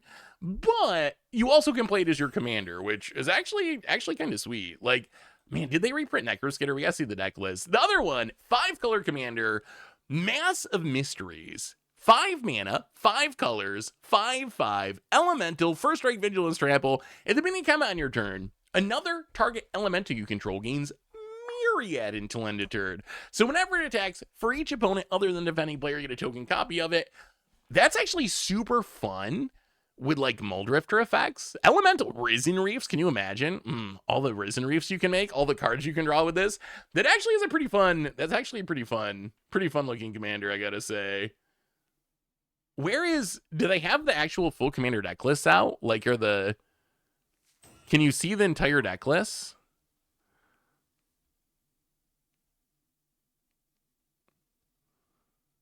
Lorwyn Eclipsed, oh, they did on YouTube? All right, let's see. I don't know why Wizards is doing the spoiler season themselves. It's such a weird choice. Hello, and welcome to our Lorwyn Eclipsed Commander Deck Reveal and Card Showcase. I'm your host, Rachel Weeks, and today we're going to be looking at a lot of Magic the So they got Internet, but in my free CGB, time, I like to the Jarvis elements in that Jones. token if you're Where's the deck first in the list? cycle, but they're of a And he four. I mean, it's 3 changes. actually, I guess we can just go over these cards. Okay, so here's the new commander. Do y'all want to look over the new? You want to look over the new commander cards or not? What is your pick? You want to go over the commander spoilers? Rachel's one of my favorites. I will say, Rachel is one of my favorites. I'm brewing this commander deck. Yeah, let me pull up this commander deck and then we'll go through the spoilers. Shotgun 19 dev. I'm brewing this balance combo deck. Can you have a look? Yeah, let me see. Oh, not commander. This is, oh wait, are we restore balancing in modern? Oh, we got the border posts. It's so funny. When I first started making Magic content, my little brothers, I think it's like the second budget Magic I ever made in 2015 was a restore balance deck built around the border posts. And for some reason, they heard me like recording that video. And that's the one Magic word that stuck in their head is border post, border post, border post, border post. The deck looks sweet. This reminds me a lot of the build we played 10 years ago with some sweet upgrades like the Karn and stuff. But yeah, I think you're on the right track. Like a bunch of Cascade, the cheaty removal type stuff like Leyline Binding that gets around the Cascade plan. And then wait, you do need the restore balances. I would add those. Oh, there it is. There's the restore balance. Yeah, that looks sweet. All right, wait, there's a new Doran. All right, we're gonna look at the commander spoilers, but I gotta see new Doran first. All right, what is? Oh, there's two new main set cards, and then we'll look at the commander spoilers. All right, number 1, I wanted a Doran reprint instead. We get a new Doran, Besieged by Time, 4 mana 0/5. So Doran still has not gotten any more power. Each creature spell you cast with toughness greater than its power costs 1 less to cast. Interesting. Whenever a creature you control attacks or blocks, it gets +X/+X until end of turn, where X is the difference between its power and its toughness. Huh. So if you attack with a Preacher of the Schism, which is a 2/4, it gets +2/+2. If you attack with a Doran that's a 0/5, you get +5/+5. So it's not exactly the old Doran. It does have Defender, so it itself can attack. I mean, this seems like a really fun commander. One thing I've learned is I always overestimate 4-drops in Standard. So the safe thing to say here is with no ward on this thing, I don't think this card's going to be... the safe pick is to say it's not a Standard card. We will definitely build around it because, I mean, it's Doran and it's super cool and it's got a fun ability. I'd be surprised if it was a Standard card. It does seem like a fine commander, though. It seems like a fine commander. Biff Didn't. Welcome to the Fishbowl. Was Bussing say so good. So good. Welcome to the Fishbowl. Thank you for your subscription. Big super for you. Thank you. We also got, oh, this card should be busted. The Simic member of the Mythic Cycle, Wistfulness. So 5 mana for a 6/5. When it enters, if you pay 2 green, destroy target artifact or enchantment opponent controls. Very relevant ability in Is It Lesson Standard. And then when this creature enters, if double blue was spent on it, draw 2 cards, then discard a card. Ooh, okay. So 2 mana, you can chart a course, or 2 mana, you can blow up an artifact or enchantment, so naturalize. And if you get to 5 mana, this is a 5 mana 6/5. Blow up an artifact or an enchantment, draw 2 to... That card's actually very good, right? The art is also amazing as well. The art in this whole set's amazing. Cool. Is this one of the better ones of the cycle? I feel like blowing up artifacts and enchantments, that's an effect, like, one thing I've come to appreciate is cards that let me get artifact and enchantment hate into my deck that do more than just be artifact and enchantment hate. Because if you look at Standard, not every deck is going to have an artifact or an enchantment in it, so you can't really just run like a naturalize, because if you run into the matchups where it's not good, it just does nothing. But there's a lot of decks that, like, Is It Lessons, build around artifacts and enchantments as their finishers. There's a ton of decks that are playing Storm Chaser's Talent, which is worth killing. You have these Frostcliff Siege decks running around. The Reanimator decks are playing Overlords, which are enchantments, Awaken the Honor Dead, which is an enchantment. I actually think that card is very good. I think for standard purposes,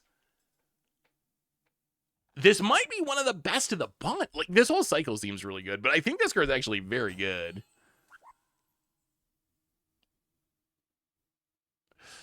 So you got to think of the discard after draw as hopefully being an upside. It's filling your graveyard. You can reanimate something. So the only problem is these cards kind of suck to blink. Like, I guess you can evoke them and blink them just to keep their body around, but they worded them in a way where they don't really work well with blink or reanimation, because you only get their abilities if you play the colors of mana. So I guess it's still fine to like play this, get one of its abilities, blink it, and then just have a 6/5 running around. But they did kind of go out of their way to make sure that didn't go too far. I think Wistfulness is very good though. That whole cycle has got to be one of the better cycles for the set. Anyway, here's the commander cards. Let's look through these commander cards. So we get okay, that's not a new card. We already saw. Okay, Belonging. 6 mana 6/6. When it enters, create 3 1/1 colorless shapeshifter creature tokens with Changeling, so they're every creature type. Encore for 8. So you exile it from your graveyard. For each opponent, you get a token copy. So if you encore this, you get a ridiculous amount of tokens, right? You get to make 9 tokens, which is actually kind of insane.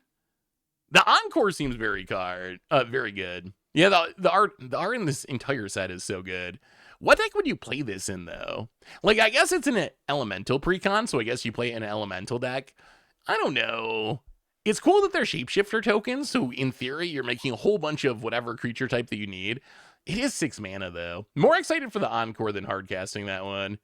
Subterfuge. 5 mana for a 3/5. Whenever this creature enters, target creature gains flying, and whenever this creature deals combat damage to a player, draw that many cards until end of turn. Encore it. They love the Encore. Encore it for 9. Lamentation. While they're going back to the biblical words. Lamentation. 6 mana for a 5/4. When this creature enters, destroy target creature an opponent controls, you gain 3 life. Encore it for 8. Okay. I mean, those seem kind of fillery to me. Impulsivity.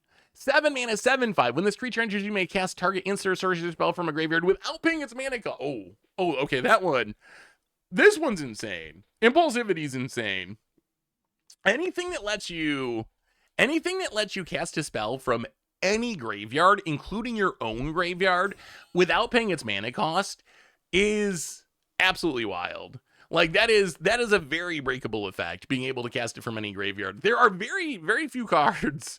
They're getting to be more and more in recent years. It used to be an incredibly scarce effect, but it's still a pretty rare effect. I think Impulsivity, this one is the one I'm most excited for so far out of this cycle. And then Jubilation. 6 mana for a 5/5. When this creature enters, creatures you control get +2/+2 and gain trample until end of turn. Encore it for 8. So these cards, I will say, I think they make sense in the context of the main commander, because the main commander of this deck is Ashling the Limitless, which says elemental spells from your hand have Evoke for 4, so you can cheat them into play with Evoke. When you sack a non-token elemental, you get a token copy of it that sticks around, but only until end of turn. So I think the idea of this, these cards all seem very, very, very good with Ashling. Yeah, Jubilation's probably the boringest. They all seem very good with Ashling, because you take one of these, whatever, Belonging, you put it into play for 4 mana, you get the 3 tokens, you get a token copy of it when you sacrifice it, that's going to give you 3 tokens, so that's going to be 6 Changeling tokens for 4 mana, and then you can potentially pay to keep it around, and then you have the Encore ability, so you get to put it into play later. So I think they work really, really well in the context of their commander deck. I think Impulsivity is the one I'm probably most hyped for. The green one's probably the one I'm least excited for. Springleaf Parade. Man, the art is just so precious. It's like Lorwyn is like Bloomborough level cuteness, but just with way more absurdity, which I think makes it in some ways even more fun than... Wait, all the cards that got bought out are in the pre-con. Are they? That's what I was hoping. Are they? Do you have the deck list? Here's the link. Okay, this might make it easier. I think this will make it easier to look over the cards. Okay, let's do it this way instead of scrolling through this video. So here, actually, let's do one even better. Let's stick this in a goldfish deck list real quick so we can see the expensive reprints. Let me see. So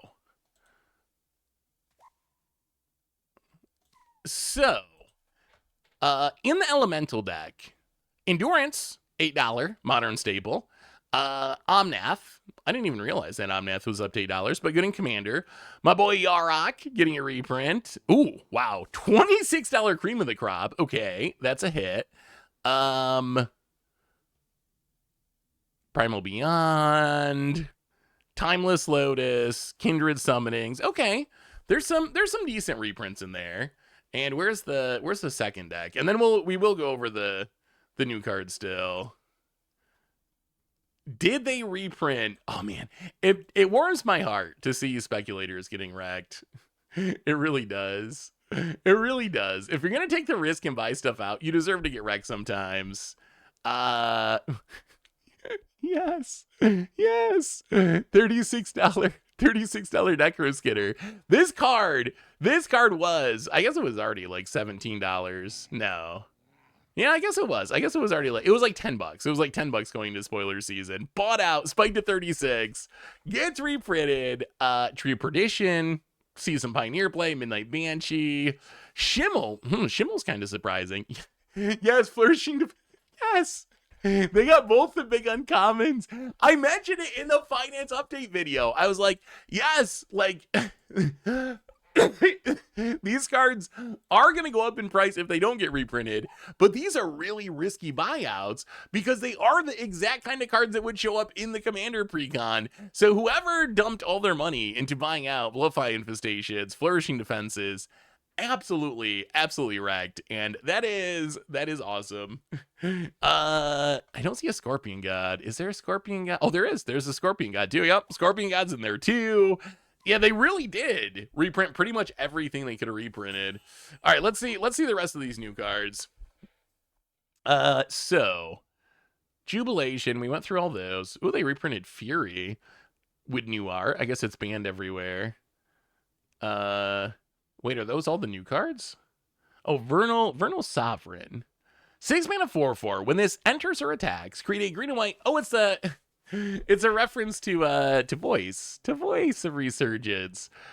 Okay, that's cute. I mean, that's gonna make a very powerful token, actually. That's actually kind of a cool design. It is 6 mana. Yeah, if you want to speculate, the reserve list is the most guaranteed way. What do you think of the Vivid mechanic? Shimmer Creep.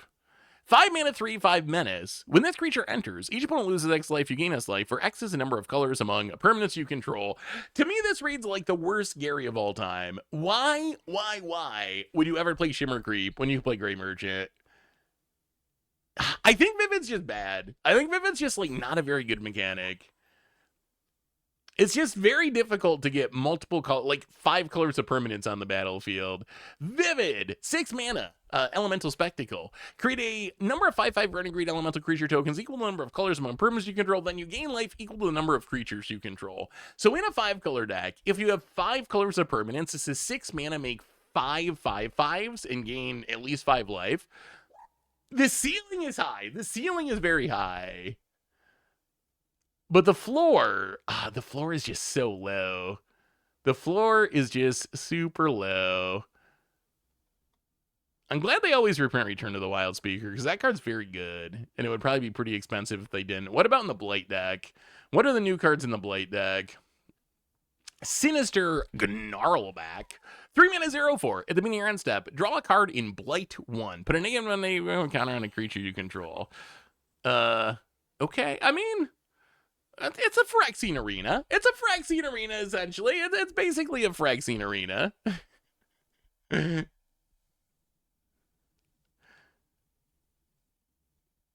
Yeah, I guess the Vivid, like, if you're playing a, like, 5-color, multicolor manners commander deck, that's probably where it's going to be at its best. I do love Phyrexian arena effects.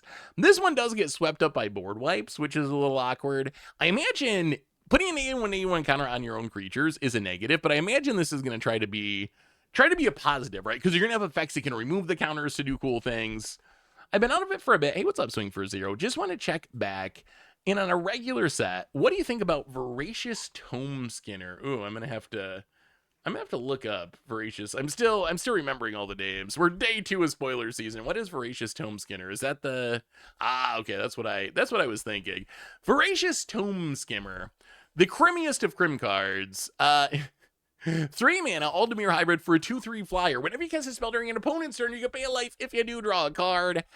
The only thing it's missing is Flash. If this had Flash, I think this card would be incredibly busted. Without Flash, I think it's still good, and I think in the deck build around its thing. Bubblegummy19, welcome to the Fishbowl. Thank you for your subscription. Big subscription, thank you. I think you gotta be the fairy deck, basically, or a very heavy Dimir deck to make the mana work. It is 3 colored pips, even being hybrid. I think the card's good, though. I think I'd specifically be looking at, like, Flash, fairy style decks. Would I play this in the mere mid-range and just be like, when I cast a removal spell, I draw a card? Probably not, but it's not super far away. I think it's very good. I think it's a very good uncommon. Very good uncommon. If it had Flash, I would think it would be maybe one of the strongest cards in the set. Like, if you could Flash this in and immediately start casting spells, oh my god. But even without that, I think it's a very good card. Dread Tiller. 3 mana 2/4. When this creature enters, put a -1/-1 counter on target creature. When a creature with a -1/-1 counter on it dies, you may put a land card from your hand or graveyard onto the battlefield. I mean, that seems very good with Blight. And it's a Scarecrow for my boy, the Reaper King. Oft-nabbed Goat. All right, this has got to be a meme card. 2 mana for a 0/5. You can pay 1 to draw a card. Gain control of this creature and put a -1/-1 counter on this. Only your opponents may activate this ability, and only as a sorcery. When this creature dies, if it had 1 or more -1/-1 counters on it, its owner draws that many cards, and each other player loses that much life. That is a cool design. That is a... I don't think the card's like super good. It is a Goat Napper reference. Silverfox, welcome to the Fishbowl for the 45th month. Big skips here for you. Thank you. How would this play in an actual game of Commander? I feel like if you played this against me, and I was the next person in turn order, I would pay 5 mana, draw 5 cards, kill this, and you would draw 5 cards. And that seems like a pretty good deal for you. I wouldn't be able to resist. I feel like this might actually work. It might actually work. The only downside is if your opponent's like... The only problem is if your opponents like draw some cards and then bounce it or exile it, you get nothing and they drew cards and you spent the card on the go. It is fun though. Village Pillagers, 5 mana 5/5 Wither. When this creature enters, it deals 1 damage to each creature your opponents control. Whenever a creature your opponents control with a counter on it dies, you create a tapped treasure token. Oh, that... At least they learned to make treasures tapped. If this was 5 years ago when everything was untapped treasures, this would be an ungodly broken card. It still seems like a pretty powerful card. Still seems pretty powerful. Ferrafor. Let's go with Ferrafor. Young You. 7 mana for a 4/7 Treefolk Druid. Whenever it enters, create a number of Saproling tokens equal to the number of counters among creatures target player controls. Double a number of each kind of counter on target creature. Well, I can make, in a counters deck, that can make a lot. That can make a lot of bodies. These cards, the commander cards, like, pretty sweet. Wickersmith's Tools, 3 mana. Whenever there are 1 or more -1/-1 counters put on a creature, put that many charge counters on this. Tap to add a mana of any color, pay 5 tap sack, create X tapped 2/2 Scarecrow artifact creature tokens. Rex is the number of charge counters on this artifact. Oh, if you could get a Reaper King down. If you could get a Reaper King down and then pop that for all the Scarecrows. Eventide Shadow. 5 mana, sorcery. Remove any number of counters from among permanents on the battlefield. You draw cards and lose life equal to the number of counters removed that way. Huh. Huh. That's a super interesting card. I don't know why this card has me intrigued so much. I feel like that card, the ceiling is incredible. The floor is horrible. That is neat, though. We don't really have a card that works like that does. Like, it's a pretty unique effect. And I guess that's... Oh, wait, one more. 4 mana, Grave Varinations. 4 mana, when the champ enters, you become the Monarch. At the beginning of your end step, if you're the Monarch, return up to 1 target creature card from your graveyard to your hand. Whenever a creature you control dies, each opponent loses life, you gain a life. Ugh. Wait. Is this card bad? Oh, there's a second one. Puka's Covenant. Is this card bad? So 4 mana to become the Monarch.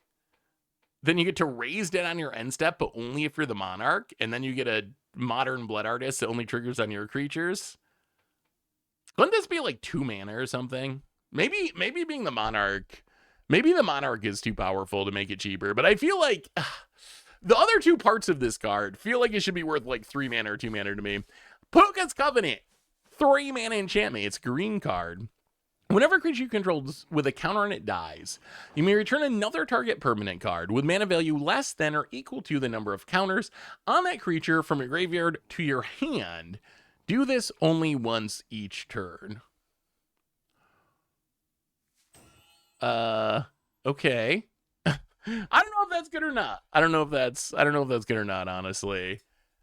So when a creature you control with counters on it dies, you can get another target permanent card with mana value less than or equal to the number of counters on it from your graveyard to your hand once each turn. Puka's Mischief is the most fun. I mean, these commander decks look pretty solid to me. The Blight Curse one is probably just like a snap pickup value-wise because of all the buyouts, making some of those cards so expensive, although their prices are going to crash pretty hard. I feel like the Elemental one is actually the most powerful, but they did a really interesting, good job of making the most exciting cards in this deck mostly only be appealing for this deck, if that makes sense. Like, I feel like a lot of these big encore things, if I was just playing a generic deck, I probably wouldn't play them, but they work really well in the context of this Elemental deck, which I think is a good way to add power. Like, rather than making Corey Steelcutters... Wait, we didn't even see this card. Shapeshifter Parade. Why did I not see this in the deck list? 2 green and X. When a champ enters, create X 1/1 color shapeshifter creature tokens. Creature tokens you control have make 1 tap, make a mana of any color. Oh, that card's actually very good too. Huh. I mean, this set just keeps getting better. It keeps getting better. The set's so good. It really is.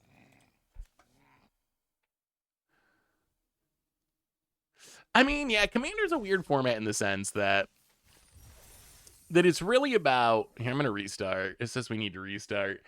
It's really about your play group, right? It's really about your play group. And power levels are going to vary a ton from play group to play group. I'm going to a CDH tournament next month. You should check out the prizing. Ooh. I played my first game with Oops All Humans deck. As only humans and lands, I was able to storm off with Baragon of the Guard, Chulane, Riki, 3 trees, casting 16 humans in 1 turn to have a whole board with Trample, with Kamal. It was a blast. Thank you for inspiring me to play less optimally against the odds. It's so much fun. Well, let me see, Joe Geomancer. That sounds super fun. Let's see. What is this? What is this tournament? Breach at the Bay. Oh, you get a buffet. Okay, $120. It's at Dave and Buster's. Really? Can you actually... Wait, does Dave and Buster's run this? Or can you just run a tournament in Dave and Buster's if you want to? So it's at Dave and Buster's. Proxy friendly. Custom playmat. A buffet of cheese flatbreads and vegetable flatbreads and mini pretzel dogs. Some salad. Unlimited coffee. You can't beat unlimited coffee. Prizing, okay. First to fourth place. 2-round draft pick of 8 premier cards provided by a game store, starting with the highest seed. Underground Evil. Okay, so a bunch of dual lands, Masterpiece Soul Ring, Gaia's Cradle Mox Diamond. Okay, that's kind of sweet. That's actually a really fun way to do the prizes. Add a little draft, and then people get to draft out of the card pool of like super high value cards. And I think it's also fun. It's also fun to have prizes for other things. First to drop $20. That's cute. So if you drop first, you get a Dave & Buster's power card, so you can do something. Uh-oh. Oh no. Oh chat. Oh no. So it's a new year. I feel like I should not click this. What do you think about reading the terms of service, chat? What do you think? What do you think? Is it that kind of stream? Is it this kind of stream? Oh no. Oh no, it's so long. It's so long and boring. Oh, this is how they get you though.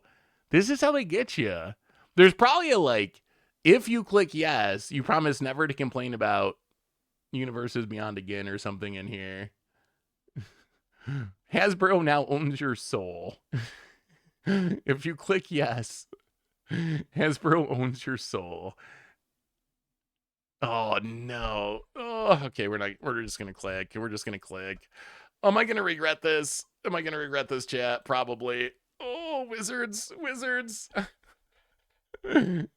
There's gotta be something scary in there.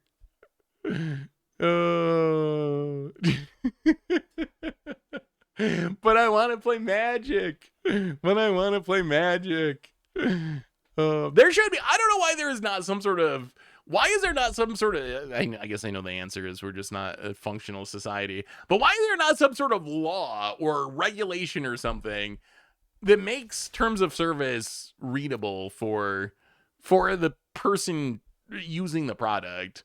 Like, there has to be some way that you could write some sort of law where terms of service are like a 1-paragraph thing with the important stuff or whatever. There's got to be some way that we could not have it be. That's just like 40 pages of legalese.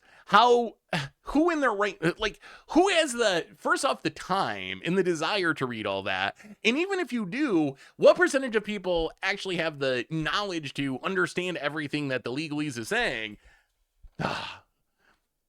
Power Cube. What is Powered? Oh, they brought back Powered Cube. That is fun. Should we play Power? I mean, we can do a Power Cube, although, I mean, we can jump into it. We'll see how far we go. We can jump into a Power Cube if you want. We can jump into a Powered Cube, although, I am going to have to end in about an hour so I can do the spoiler video. But we can do a Power Cube. See how far we get. I mean, we'll get through the draft in like a couple of rounds at least. Yeah, I guess you could use AI to tell you what's in the terms of service. That might be the best of our current not great system. But I wish there was some way you could actually understand what was going on.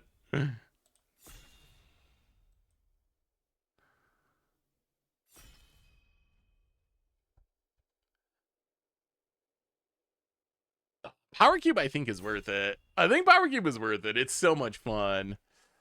Yeah, that's a problem, right? Do you really trust the AI? Do you really trust the AI to not exploit you? Wait, we have. Oh, this is straight up Powered Cube. Oh, this is like okay. We have original. Why don't they just make these legal? Also, why is this the Moto Vintage Masters symbol? I think, and this is an arena. All right, what do we get? Stoneforge Mystic, Brazen Borrower. The dual lands are good. This pack actually, this looks like a Legacy Cube pack. This pack is actually horrible. Honestly, this might be the worst Powered Cube pack that I have ever opened. This has to be one of the worst Powered Cube packs. It's so bad. I mean, I guess we can take Tendrils and try to force Storm. Dig through time. Like, the crack pick might just be a dual land, but I wish it was like pick 2 and then we could know some idea of what colors we were trying to be in. Dig through time is good. Teferi is good doing in the decks that want Teferi. I'm just gonna take those Tendrils. I don't know if I don't know. That is just not a good pack. All right, this pack, Natural Order is a busted card. If we want to be a green ramp deck, like you can definitely build. Wow, look at that art. I wish I could figure out a way how to make that text look better. I don't mind like the full frame thing, but that like stoked text just floating in the middle looks so jank. It looks so jank. Anja's Ravager, if we want to go red aggro. I mean, I think Natural Order is the most powerful card in the pack, followed by Oko. Neither of them have anything to do with Storm, although this pack doesn't really have anything that works in a Storm deck. I'm not gonna draft Boros and be one of them. Hopefully they took out enough of the Boros cards that that's not clearly the best deck in the format. Parallax Wave is fun. I think it's either Natural Order or Oko. All right, let's go Natural Order. Let's go Natural Order. And see where we go from here. Oh, Field of the Dead. Field of the Dead is interesting. Yeah, Inquisition's fine. Huh. So Life Death is a reanimation. Field of the Dead is busted. Uro is strong. Man, we could have went Oko Uro. I mean, I'm still happy with this Natural Order. Ooze is fine. Force of Negation's actually good.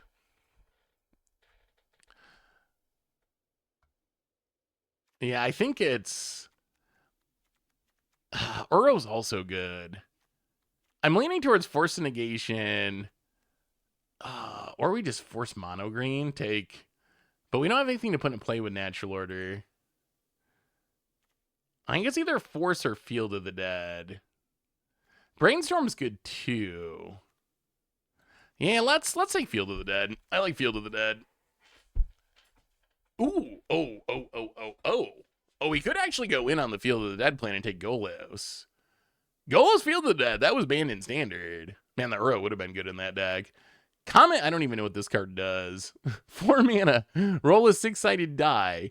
If you get a 1 or 2 plus 2, create 2. I'm not reading all that. Is Comet good, guys? Should we be taking this Comet? There's so much text. There's so much text. I think we're just taking the Golos so we don't have to read that. The Elvish Mystic is something we'd also like in our deck. It's insane. Return a card may have 2 or less from your graveyard to your hand. Deals damage equal to the number of loyalty counters on him to a creature or a planeswalker, and then negative. It just hurts my brain to read. We're going to take Golos. We're going to take Golos so we can stop thinking about it. I'm sure it's... Oh, my goodness gracious. Okay. Okay, we got a plan. We got a plan. That's a Cradle. Well, we know what we're doing. We're going to be mono green, or close to mono green. Ooh. Oh, we're getting rewarded. Okay, we're getting paid off for taking these green cards. Spring Iron Nantucko's very good. I think Birds of Paradise is even better. Because it works with Natural Order and ramps us into Natural Order. Chromax is good, but in our deck, with what we have so far, we really want early game creatures for Natural Order and for the Gaias. Oh, here comes the Mana Dorks. Give us the Mana Dorks. Give us another Mana Dork. Give us a Mana Dork. We'll take an Eternal Witness. That's a good card. Sure. Green. What do people think? Green sucks in this format or something? Green is open as it can be. It is so open. How good is Spellsnare in Standard? I'm nervous. I'm actually very excited for Spellsnare in Standard. I think that it's going to be a healthy, positive card overall. The power... So here's what Spellsnare does, and here's why I'm glad that it's put in Standard. One of the biggest issues... if Basic Forest is saying green is bad. One of the biggest issues that I think is facing... People really must think green is bad. One of the issues that... But maybe if we just get literally every green card, our deck is good, right? Like, if people think green is so bad, no one else drafts it, we probably end up with an insane green deck because we just get every good green card. So here's why I'm very excited for Spell Snare. I think the Mega Magikarp for the 24th month resub. Welcome to the Fishbowl. Thank you for your subscription. Big soup here for you. A dyslexic man walks into a bra. Oh, very, very good. Very good Mega Magikarp. But one of the issues we have in modern Magic, and this has been an issue forever, but I think it's gotten worse as power creep has taken hold.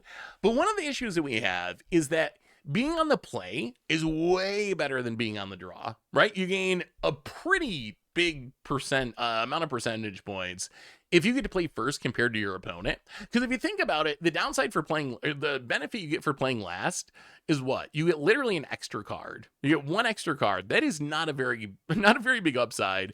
And the upside you get from being the first person to take action is actually huge. We're just going to take a land for this Field of the Dead plan. We're not going to play any of these other cards, I don't think. No green cards.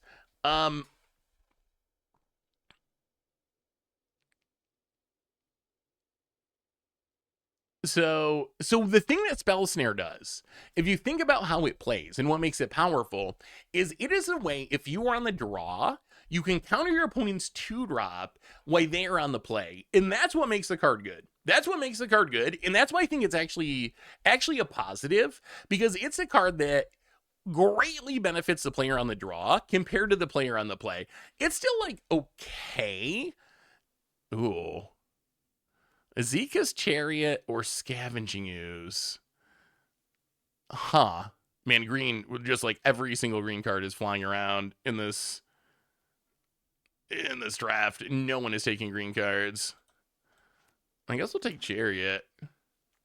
But that is the upside. And that's why I think it's actually going to be a big positive, is to... Yes, we will. So I think the plan for lands is, since we're going to be pretty much mono green, the plan for lands is, as we go around, we're just going to start scooping up random green X dual lands. And that's going to be our plan for Field of the Dead. Hopefully get some fetch lands too. But that's going to be our main plan, is just to snipe. Now, Rex Age, man, green it's so open. Come on, green card. One more green card. Why not Expedition Map? I don't think Expedition Map is worth... I don't think it's worth it just for Field of the Dead. I would need a pretty specific land combo to want to, well, that is a Mana Crypt. This pack is still not busted, but this pack is more interesting than our first pack. So cards that stand out here, and remember, we don't have to be mono green. We can be 2 colors. So cards that stand out to me, Ren and 6 is very good. Minsc and Boo, both of the Gruul Planeswalkers, very, very good. Katira Triome is exactly the kind of card that we would want to play to up our Field of the Dead count. Entomb Recurring Nightmare is super fun. Show and Tell can be good. I don't think it's what we're doing with this deck. We're still mostly focused on green just because it's been so open. It is, I think, impossible to not take Mana Crypt, though. Like, I don't see how we cannot take Mana Crypt. Mana Crypt is just one of the most explosive cards that exists in the game. Like, this is very close to being power level. So I think, even though it's not especially synergistic, it just lets us do big things very fast. So I think we have to... Oh my goodness. Okay, that's a fast bond. Huh. I mean, speaking of broken cards that let you do things very fast, I don't know how we don't take fast bond here. Like, Fanatic Aronis is good. I hope at some point we get a finisher or two. Like, we have Natural Order, but right now our curve's topping out at Golos. I don't know if we can Storm with fast bond in this format and actually, like, fully combo. But we can probably get some synergy. I think we got to take fast bond. It opens up Strip Mine lock possibilities as well. Okay, this is not an exciting pack for us. This is probably a take a land for Field of the Dead pack, which I guess is Overgrown Tomb because we can play it untapped. Restless Cottage almost certainly tables. Underworld Breach is busted, but not really for us. Yeah, we're gonna take one of the dual lands, try to up our Field of the Dead count. Zoran Orb is in the cube. Okay, so it is possible that we can Storm with it. So we want to keep an eye out for cards that let us play lands from our graveyard, cards that let us play extra lands. Strip Mine obviously would be very... Oh. What happened to the green? In pack 1, green felt so open. And now in pack 2, there are just like no green cards. This is another just horrible, horrible pack. Yeah, kicker for Tear is also nice. I mean, I guess we could literally take Godless Shrine as just like an off-colored duel. Yeah, I guess we might have to wait until pack 3. There must be someone else. There must be someone else who got into green. But that means we should get paid off in green in pack 3 if we make it that long. Yeah, I mean, we're going to take a Godless Shrine. Oh my god, that's Zorin Orb. Okay. I mean, we got to do it, right? There's no choice. We actually have the orb to go with the fast bond, which means, man, I'd love to take the Upheaval. The Hushwood Verge would also be good, or the Beseju. Like, those would both be very good. Do we risk orb wheeling? Do we risk orb wheeling? I don't think we can risk it. I don't think we can. I don't want to risk it. I don't want to risk it. Someone else might just. Yeah, we're gonna take it. We're gonna take. Oh! Okay, channel. Okay, maybe those packs were just dead on green cards, because that. It's hard for me to imagine someone next to us playing green and not taking channel or Woodlands or a Boroid. I mean, we're gonna take the channel. I don't know where this deck ends up. We still need finishers. We just have not gotten. I mean, I guess Uvenwald Oddity is like kind of a finisher. So if we can find a way to play lands from our graveyard, we can go infinite. Karn? Is Karn worth it? Memory Jar. Memory Jar is actually not bad. No, apologize. I'm sorry. Sometimes I make funny noises without realizing it. I apologize to your dog. I apologize. Let's take Memory Jar, I guess. I don't even know if we play it. Now black looks open. I can't imagine the Entomb should be wheeling, but we're gonna take Recurring Nightmare. Yeah, Recurring Nightmare, I guess. Haywire Might, maybe? Haywire Might's fine. Not excited. So we need... Oh, man. We're so close. We're so close to doing cool things. Okay, we're going to pack 3. Here's what we need. We need to find some sort of finish, something that costs more than 5 mana. Please, Magic Gods. Something that actually costs... Like, we have nothing to... Our second pick, our first pick, essentially...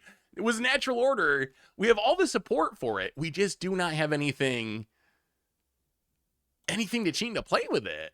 We have Fastbond Zorin Orb, which is one piece away from going infinite. All we need is a way to play lands from our graveyard, and that gives us infinite mana, infinite everything. We essentially just get infinite everything. So our deck is like right on the cusp of being good. 1, 2, 3, 4. Right now we have 5 lands. Then Forest will be 6 lands. The lands are not great. They include like Sunbay Canyon and Godless Shrine. But I think we'll get enough lands. Yeah, we didn't get back Ren. We didn't get back the Minsk, which I didn't expect Minsk and Boo. I thought there was some chance. Yeah, Opal, like, is very good, but you do need to be an artifact deck to really play it. So I'm assuming just no one's going artifacts. We probably aren't going to play Shadow Sphere. We probably might not even be able to...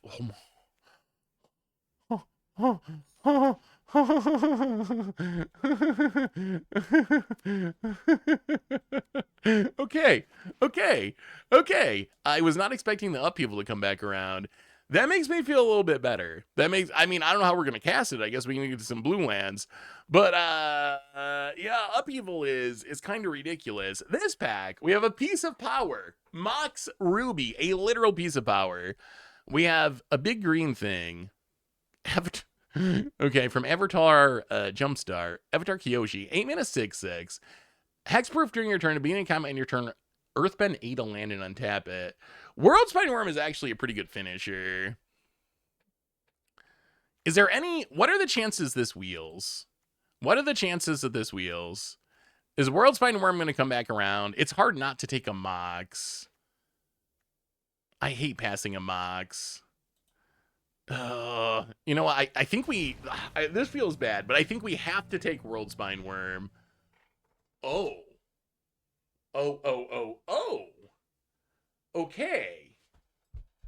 Huh. Well. I mean, this is our chance to be incredibly greedy. Because it is unlikely that anyone's going to take Ramenop Excavator. Because you pretty much got to be doing what we're doing to want it. Rafellos is a little awkward if we're on the Field of the Dead plan, but is a very good mono green card. Nissa, I would love to have. The Boss Sing, I would actually love to have. I don't want to pick it here. Regrowth is fine, but we got Eternal Witness. I think we got to just take Excavator, though. I just don't want to risk it. I think there is a chance we could be greedy and wheel it, but that was a missing piece for our... Oh, my God! Oh, my goodness. Well, we said Pack 3. Pack 3 would be where we get rewarded. Here comes the Nissas. Here's a Badger Mole Cub. Here's a Bayou. I mean, it's got to be Cub, right? It's just got to be Cub. It can't not be Cub because Cub is absurd. Cub is more absurd than Nissa, right? Like, Nissa's very good, but Cub is like Nissa for 2 mana.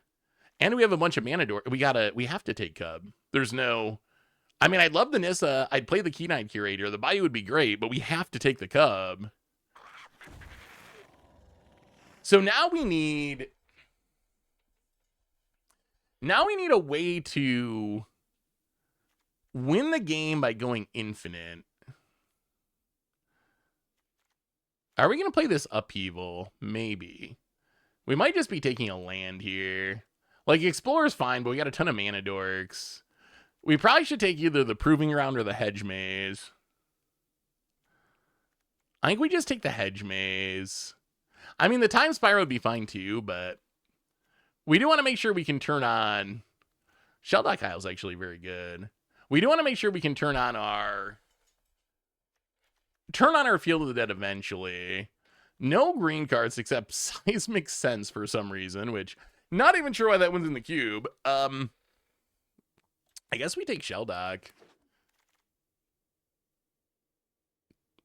And then this hand, ooh. Malevolent Rumble is actually not the worst for digging for our combo pieces. We can just take the Zaggoth. Actually, Zaggoth Triome is exactly... That's actually the perfect Triome, right? It works with Upheaval. It works with Sheldock Isle. It works with our removal spell. Yeah, I think I would play Malevolent Rumble, but I think we have to take the Triome here. Okay, we're getting a lot of lands late, which is really nice. Ooh, wait. Scythecap Club. This would be infinite power with our combo, right? How many lands do we have? 1, 2, 3, 4, 5, 6, 7, 8, 9, 10. Take the Cub. Eileen, yeah, I think we take the Cub. Actually, still been Safekeeper, almost Sewer and Orbs, but... Well, Ignoble Hired works well with our deck. I wish we had some card draw. I'm a little worried we just empty our hand. Man, we might actually be an Avatar Kyoshi deck. This is how desperate we are for big green things. That I think we're taking an Avatar Kyoshi. All right. Oh, there we go. All the green came back. Well, I mean, if it wasn't for Field of the Dead and our mana base, I'd lean toward Rafellos. It's unfortunate all these cards are in the same pack, because it would be nice if the lands were spread out. I think we just got to take the Nissa, though. Nissa's very good. Keen-Eyed Curator, very good. Or, good. Wow, we get to explore anyway. Unless we want another off-color surveil land. I don't think we're playing... You know what? I don't think we're playing Explore. We have so many mana dorks. It's hard for me to imagine playing Explore. Look at that. Picks guys are library X number lands you control. Review a creature land card from among them. I don't know if we're going to play it, but we'll take it. Goif. Might as well. I mean, this deck is interesting. This deck ended up interesting. Oh, wow. Last pick, green-black surveillance, actually very good. Okay. So, well, we started off playing a little standard, but then we ended up doing a powered cube here. Now for the fun part, which is we need to cut a whole heap of cards. Actually, it's not that bad. It's actually not that bad because we spent so much time drafting lands that we actually don't have to cut that many cards. Although we do need to think a little bit about this mana base and whether we're actually going to play all of it. So what is this deck trying to do? So, things that this deck can theoretically do. We have Upheaval. Okay, so let's start with number one. Zoran Orb, Ramanamp Excavator, and Fast Bond. That goes infinite. That makes infinite mana, gains infinite life. We win the game somehow. We'll figure it out. So that's one thing. Upheaval with Channel is kind of insane. We have Natural Order that can put Worldspine Worm or Avatar Kyoshi into play.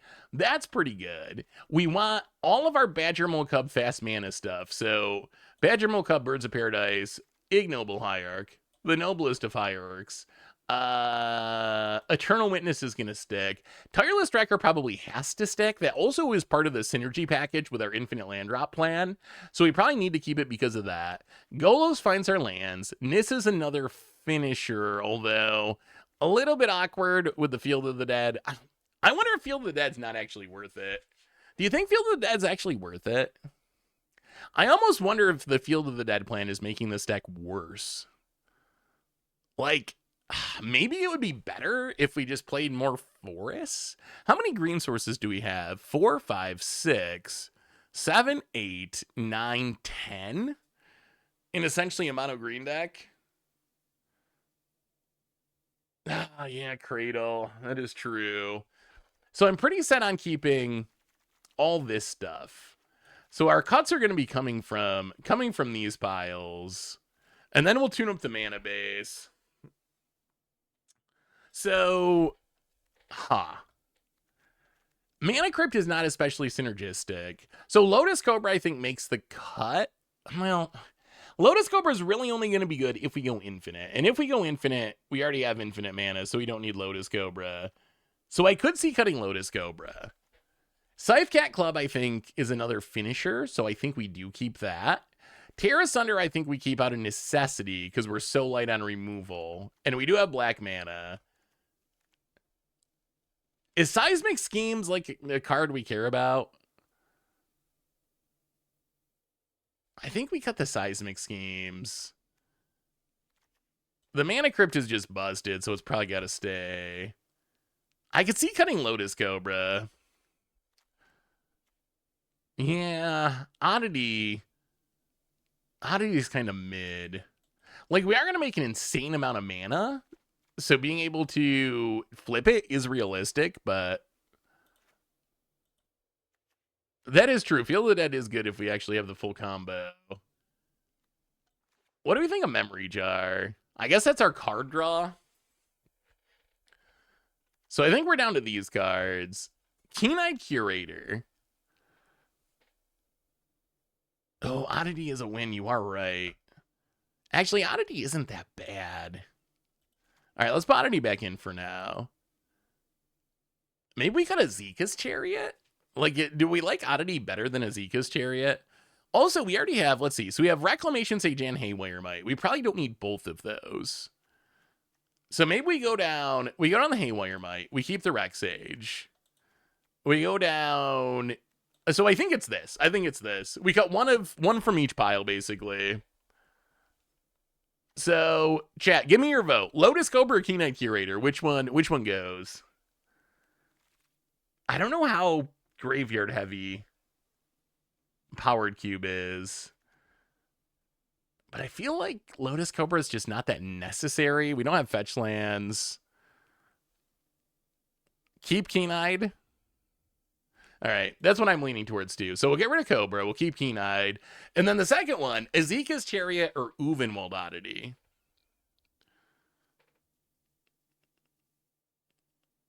Yeah, I don't want to cut the upheaval. We'll figure it out. So we don't really have token synergies. Maybe we cut the Zeka's Chariot.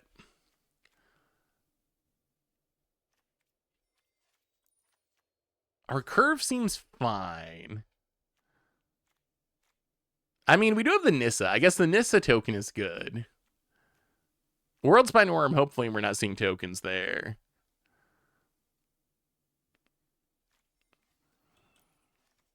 I mean, the cost on Shelldog's just pretty low.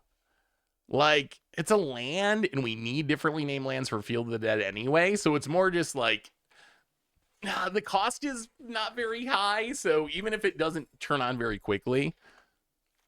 All right, let's go down the Chariot. And then the last piece is to figure out this mana base. So Field of the Dead, we want everything that makes green or blue. So 1, 2,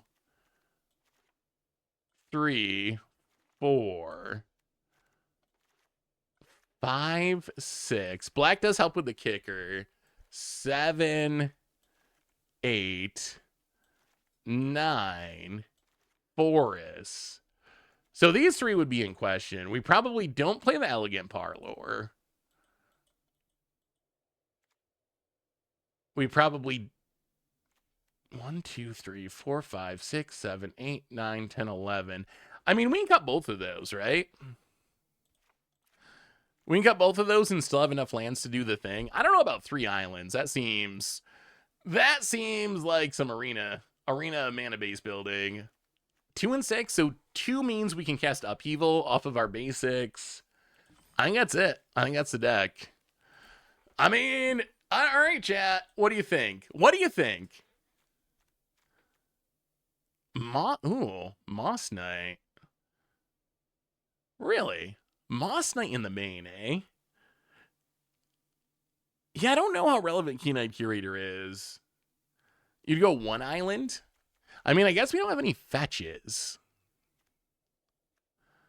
We do have way more green mana symbols, and Nissa specifically cares about forests.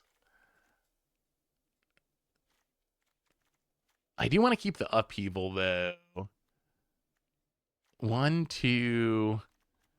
I guess we get blue mana out of our mana dorks. You know what? I think I'm fine with that. Let's go... Oops. We gotta switch it. I think that's fine. Let's go 7-1. All right, let's run it. Let's run it. I don't know if we need Seismic. Seismic only hits lands and creatures, right? So it can't find most of our... Yeah, let's try it like that. I mean, I feel like this deck has a possibility of doing some very explosive things. Like, the upside is very, very high.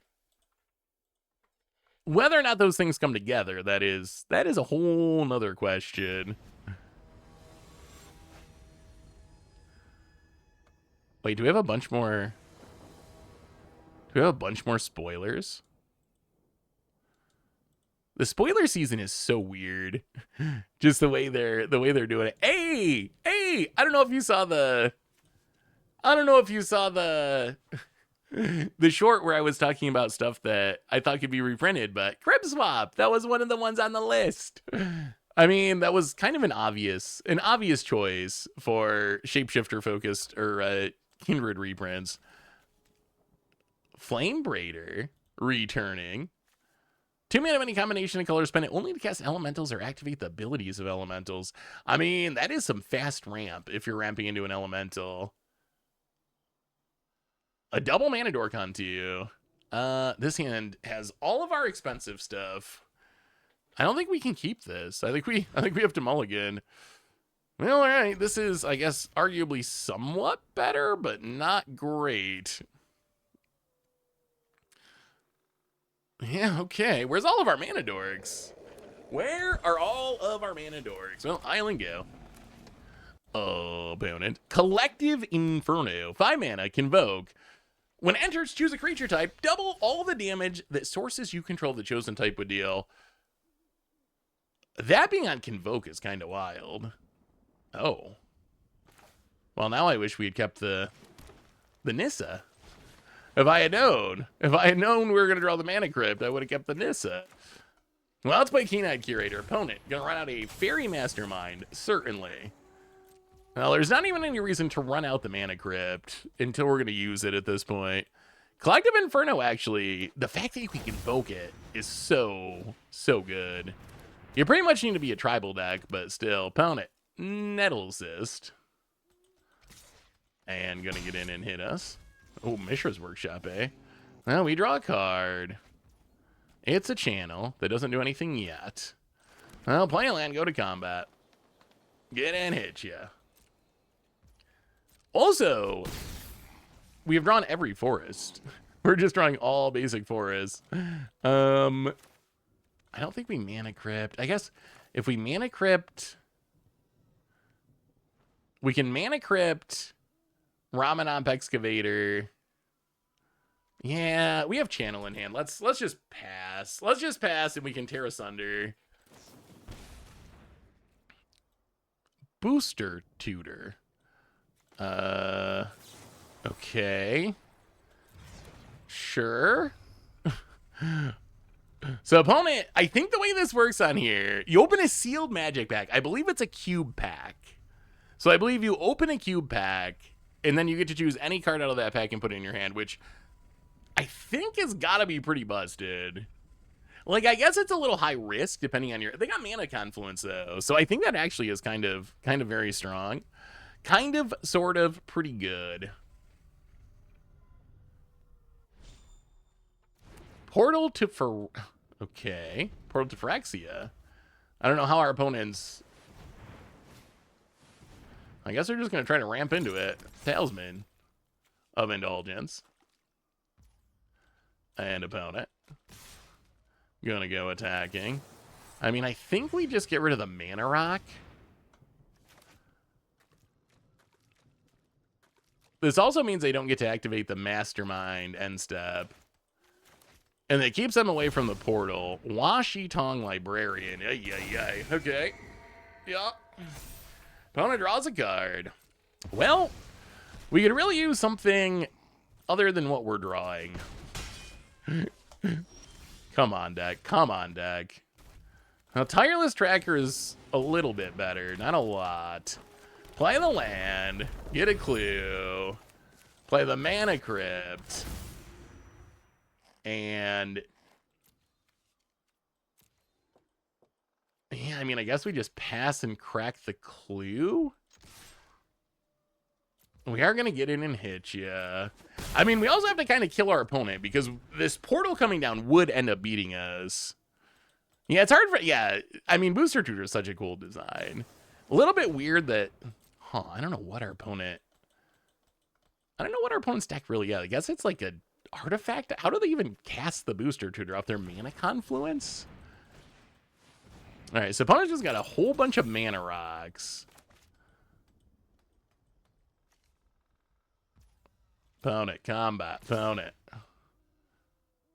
Well, let's crack the clue. Grow the tracker, draw a card. Block the Nettles. I wasn't sure if our opponent was baiting us or if that was not reading Tireless Tracker, but it looks like it was a not reading Tireless Tracker. Well, this does let them put the Nettles on something else that flies.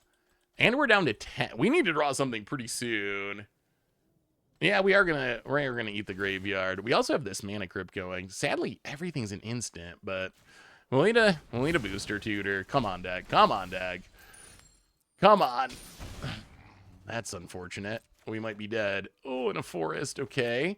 Well, forest. Somehow we have drawn only... we have so many non-basics in this land, and we only draw forest. Crack the clue. Tireless Tracker. Draw a card. It's going to trigger the Fairy Master. Oh, my... huh! Huh! What are the odds? What are the odds that we would draw 6 out of 7 forests and none of our other lands? That is absolutely insane. Wow, opponent blocks. Interesting. Well, we will play the excavator. This does mean we're not dead on board, at least. Unless we lose to the Mana Crypt again. Wan Shi Tong does have flash, yeah. And opponent made it to the portal.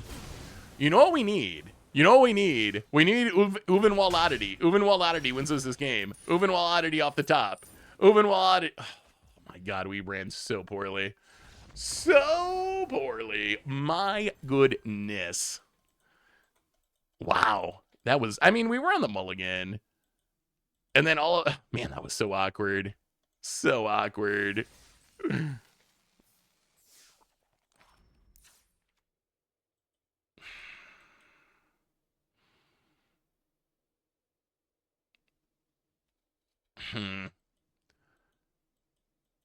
I mean, we don't really have any power. Like, it's not like we have Moxen. I was thinking, can we cut to 16 lands? But I don't think we should. Like, we have Mana Dorks, but it's not like we have Moxen that straight up replace lands.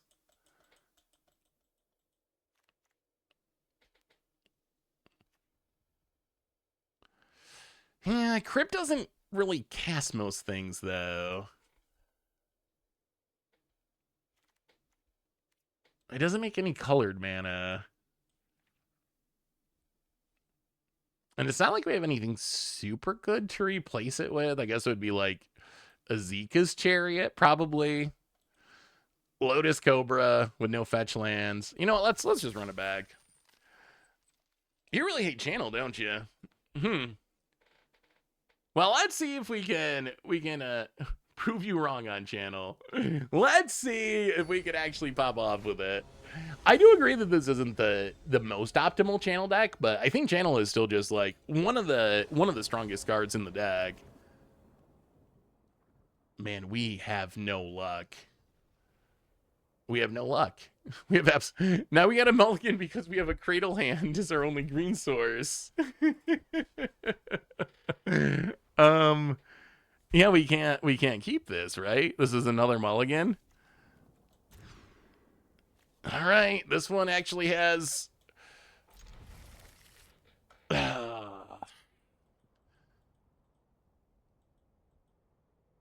we putting Cradle to the bottom?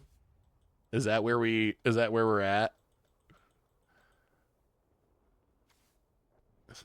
This should be a pretty good Cradle deck too. We have so many I guess we want World Spine on the bottom. Because of because of the natural order. Well, it'd be nice if we could draw some sweet Mana Dorks. We have so many Mana Dorks. It'd be, well, speaking of the devils, there's okay, there's a channel that we still can't cast because of Gaia's Cradle sucks. Gaia's Cradle is why is this card $800? Do people not actually play with it? Look how bad this card is. Oh, God. We're actually just straight up losing because we have Gaia's Cradle in our deck. If this was a forest, we would be in such a better place. Fanatic of Rhodas. Sure, opponents, they're drawing the Mana Dorks. Well, we're going to have to play a Mana Crypt so we can play a Tireless Tracker, so we can play a Gaia's Cradle to make a clue, to pass the turn. All right. Opponent. This Cradle's been so bad. If they kill our Tireless Tracker, it's turned off again. Opponent, Zagat's Triumph. Gonna go to combat and pass while we can sack our clue. Ouch. Draw a card. Grow the tracker. Well, there's a Field of the Dead. Come on, please. Okay. Ooh, at least we didn't lose the flip. Can we actually spin Golos? I think so. I think we can spin Golos. We're not really built with that in mind, but I think we can. So options here. We can play Golos. Or we can just natural order into World Spine Worm. Can our opponent realistically beat natural order World Spine Worm? I mean, I guess Yeah, we'll go Los. I think this is worth it. Run out the Golos. Because this gets multiple landfall triggers, and then next turn, maybe we... Yeah, let's take Shelldog. Next turn, maybe we... Ooh, okay. Upheaval. That's interesting. I'll play the Field of the Dead. Do a little attacking. Okay, things are looking up. Things are looking up. So we have 28 cards in the deck. We need to get down below 20, our opponent down below 20. And then we get a 2-mana Upheaval. And a 2-mana Upheaval is pretty good. I mean, we almost were one land away from turning on Field of the Dead as well. All right. A Rex Sage.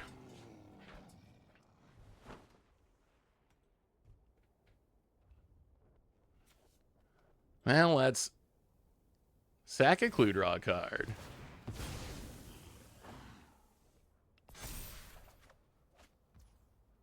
Nisse. Let's play a Triome. Trigger the Tireless Tracker.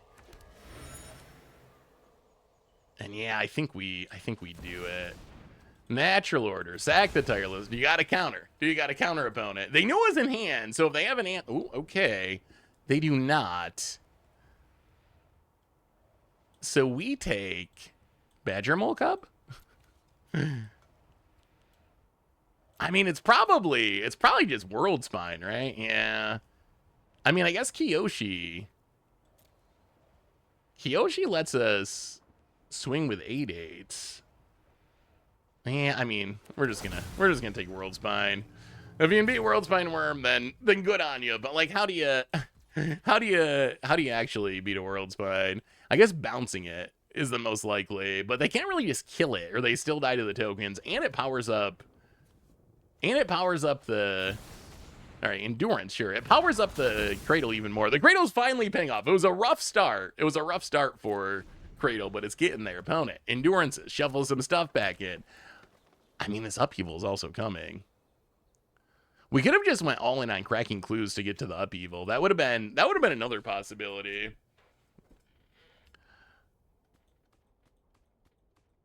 Kiyoshi? Yeah, Kiyoshi on the Gaia's Cradle would be sweet to untap it, get a little more mana. Found it. Passing. Well, let's crack the clue. Draw a card. As long as we don't die to our Mana Crypt. Which we're at 14, so we're not super close. Come on, Mana Crypt. Come on. Okay, we survived that flip. We draw a forest. Well, let's go to combat. Actually, let's play an island. Do Field of the Dead stuff. Go to combat. Smack you with a World Spine Worm. Are we going to 1? I mean, I think we have, unless something crazy happens, we should have this one pretty much locked down. Now we play a full price Nissa. Start making massive tokens. Pass the turn. And this one I think is over. We didn't quite have lethal because our opponent could block. They could just block the goal list for free. All right, well, okay. Opponent's going to Damnation, but we're going to see the power of World Spine Worm, which is, it leaves behind some little baby worms and goes back into our deck. Well, we will crack the clue. Untap, and opponent scoops it up. If you were to, if you're on the commander panel, would you unban Upheaval? No. No. I love Upheaval. It's actually one of my favorite cards.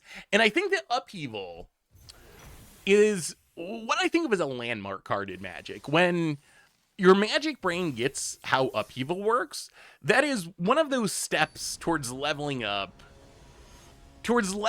as a Magic player. So I love Upheaval. I think it's a great card. I'm very glad they put it into Modern. I do not think it would be a card that people enjoyed having legal in Commander, though. I think people would actually be pretty miserable about having that card be legal in Commander. The problem is, so if you know how to play it, you can kind of like use it as a finisher sort of, and like people could scoop, but there's kind of a norm against scooping, I would say, in Commander, where people don't feel comfortable because it's a long game and you don't want to be the jerk that just scoops. Ooh, Wasteland. You don't want to be the jerk that scoops for no reason. So there's a norm against scooping, and if you don't know how to win with upheaval, you end up with people just like resetting all the lands and doubling the length of the game for really nothing. Like, all you're really doing is being like, okay, we're just gonna start this game over and play for another 2 hours. Oh, what is the infinite? I think we actually, this is kind of cute. We can Badger Mole Cub our Triome. And this way, if our opponent wastelands it, at least we get our land back. So it is some land, some protection. Yeah, I feel like scooping should be more normalized in Commander. I can see why it's not, but I think that it would be a positive if people felt like they could scoop more frequently. Opponent, Azeka's Chariot, eh? Well, we have an answer. We could use a land. Ooh, opponent has Zoran Orb. Okay. We do draw land. So we have 4 mana.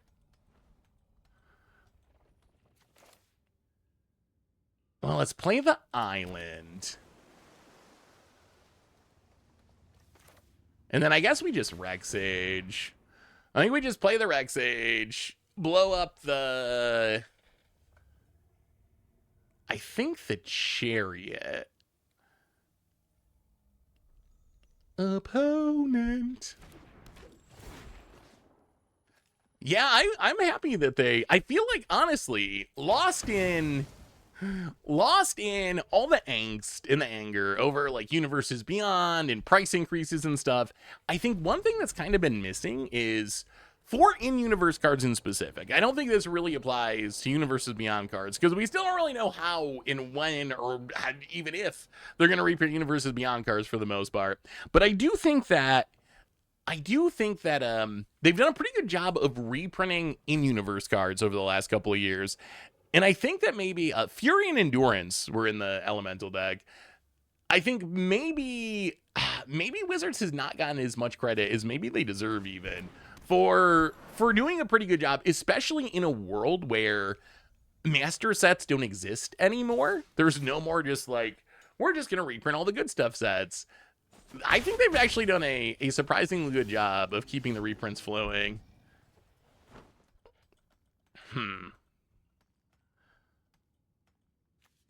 So if we channel into Golos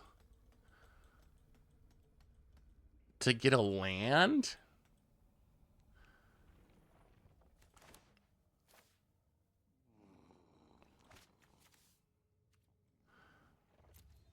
I mean, I guess we just play Uvenwald Oddity.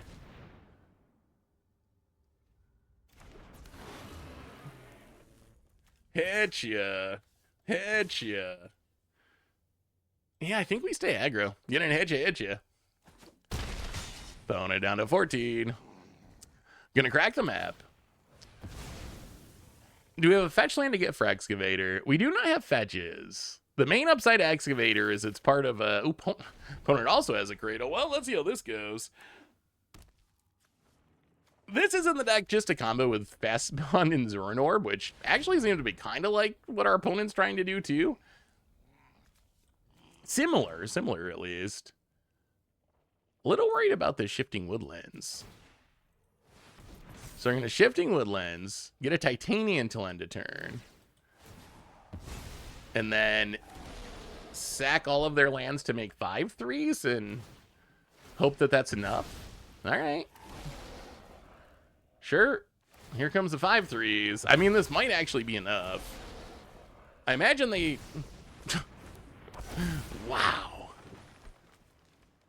That is good for our opponent. Opponent gonna get in. Yeah, I mean, I think we're pretty dead here.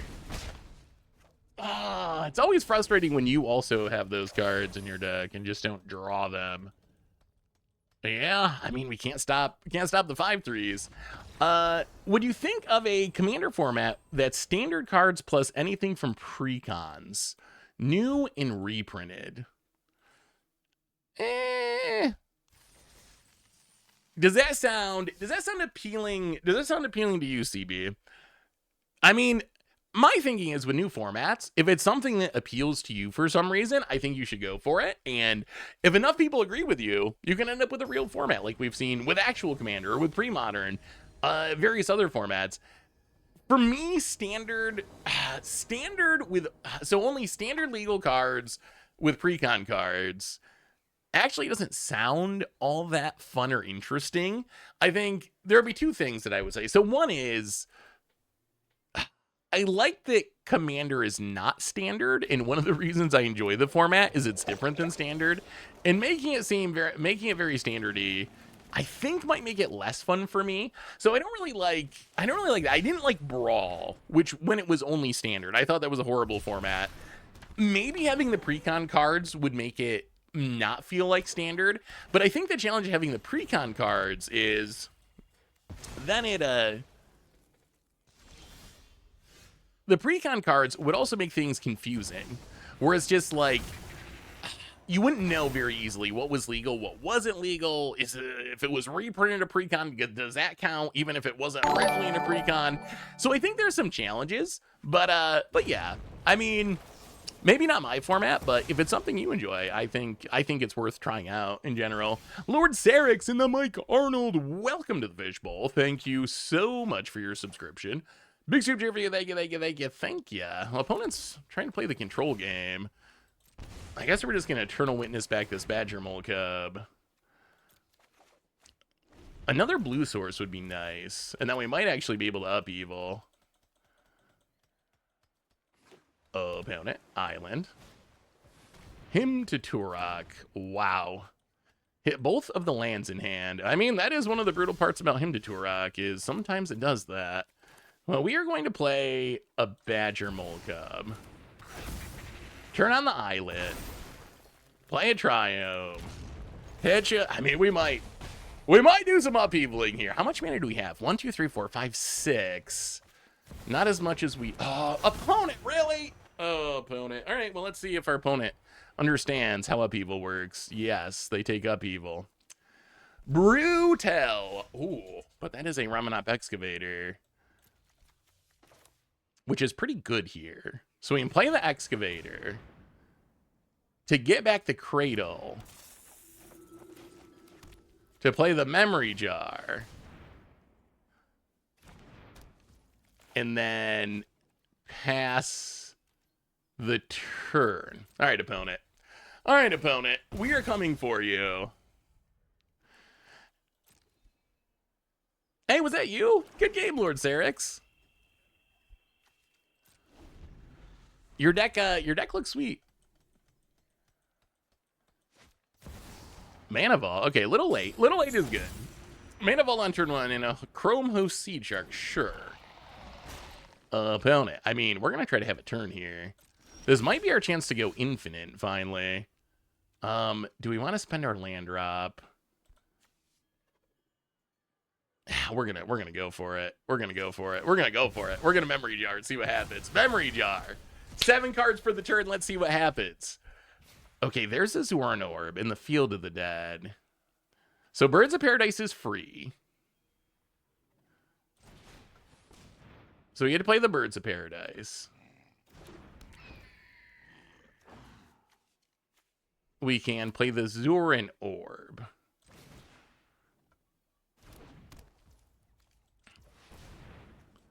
One, two, 3. 9. So we play Avatar Kiyoshi.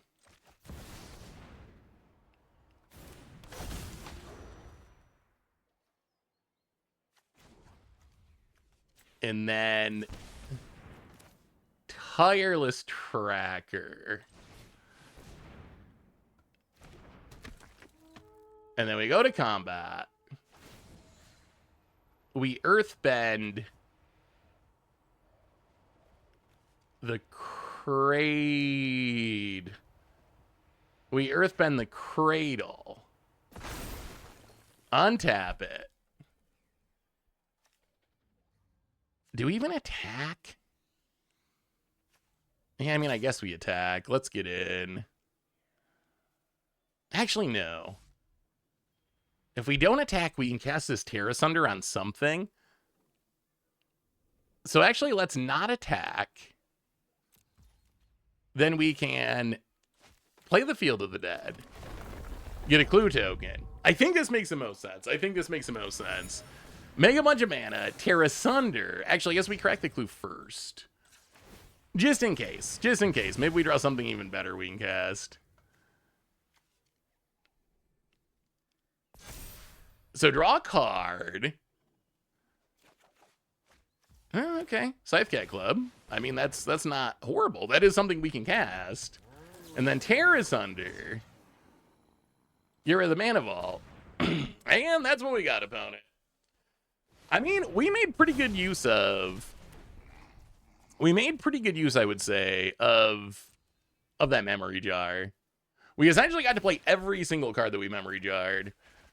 And our opponent, oh, they're a Storm deck? They're trying to be okay. I mean, opponent was in the Force Storm mode. They were, oh no, I clicked the wrong button. They were definitely trying to Force Storm. Elemental Precon Infinite. New Ashling. I mean, that was a pretty explosive turn. So, Elemental Precon Infinite, have New Ashling, Horde of Notions out, evoke out Jingatha, use a token copy to pay for Horde, play Jingatha from Yard, and sack to Legend Rule, repeat for Infinite Cast, ETB Death Triggers, draw deck with Arisen Reef, kill with Omnath. I wonder, that is actually pretty sweet. Do you think that was intentional? Oh no. Upheaval bounces all lands anyway, so there is no coming back. Have we lost every die roll? We might have. There's no coming back from the Upheaval. It gets Earthbend land, does get non-Earthbend lands. It gets every land. All right, well, tap land tribal here. We look like a Golgari deck, opponent island, and passes. Well, Overgrown Tomb untapped, and yeah, let's just birds. I think we Birds of Paradise. Pass the turn. Hold on to the crypt. Next turn, we can crypt Tireless Tracker. Get a clue. Are there any other new spoilers? So after this game, I'm probably gonna have to go and do the spoiler video for the day. We draw Forest. Well, let's play the Mana Crypt.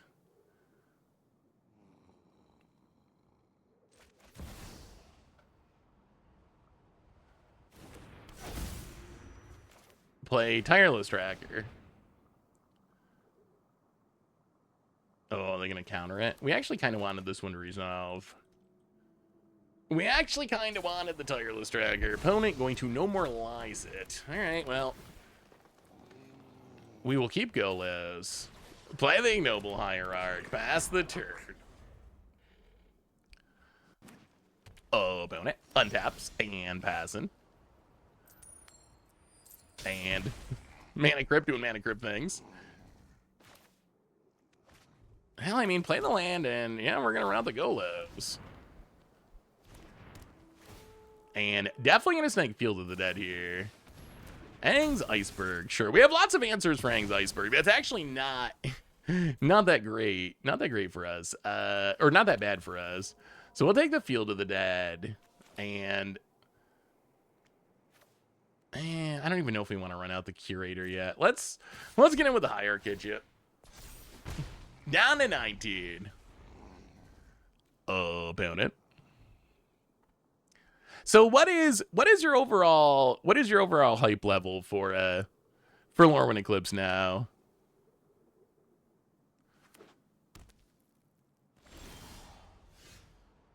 Yeah, they reprinted pretty much everything Mega Magic Carp.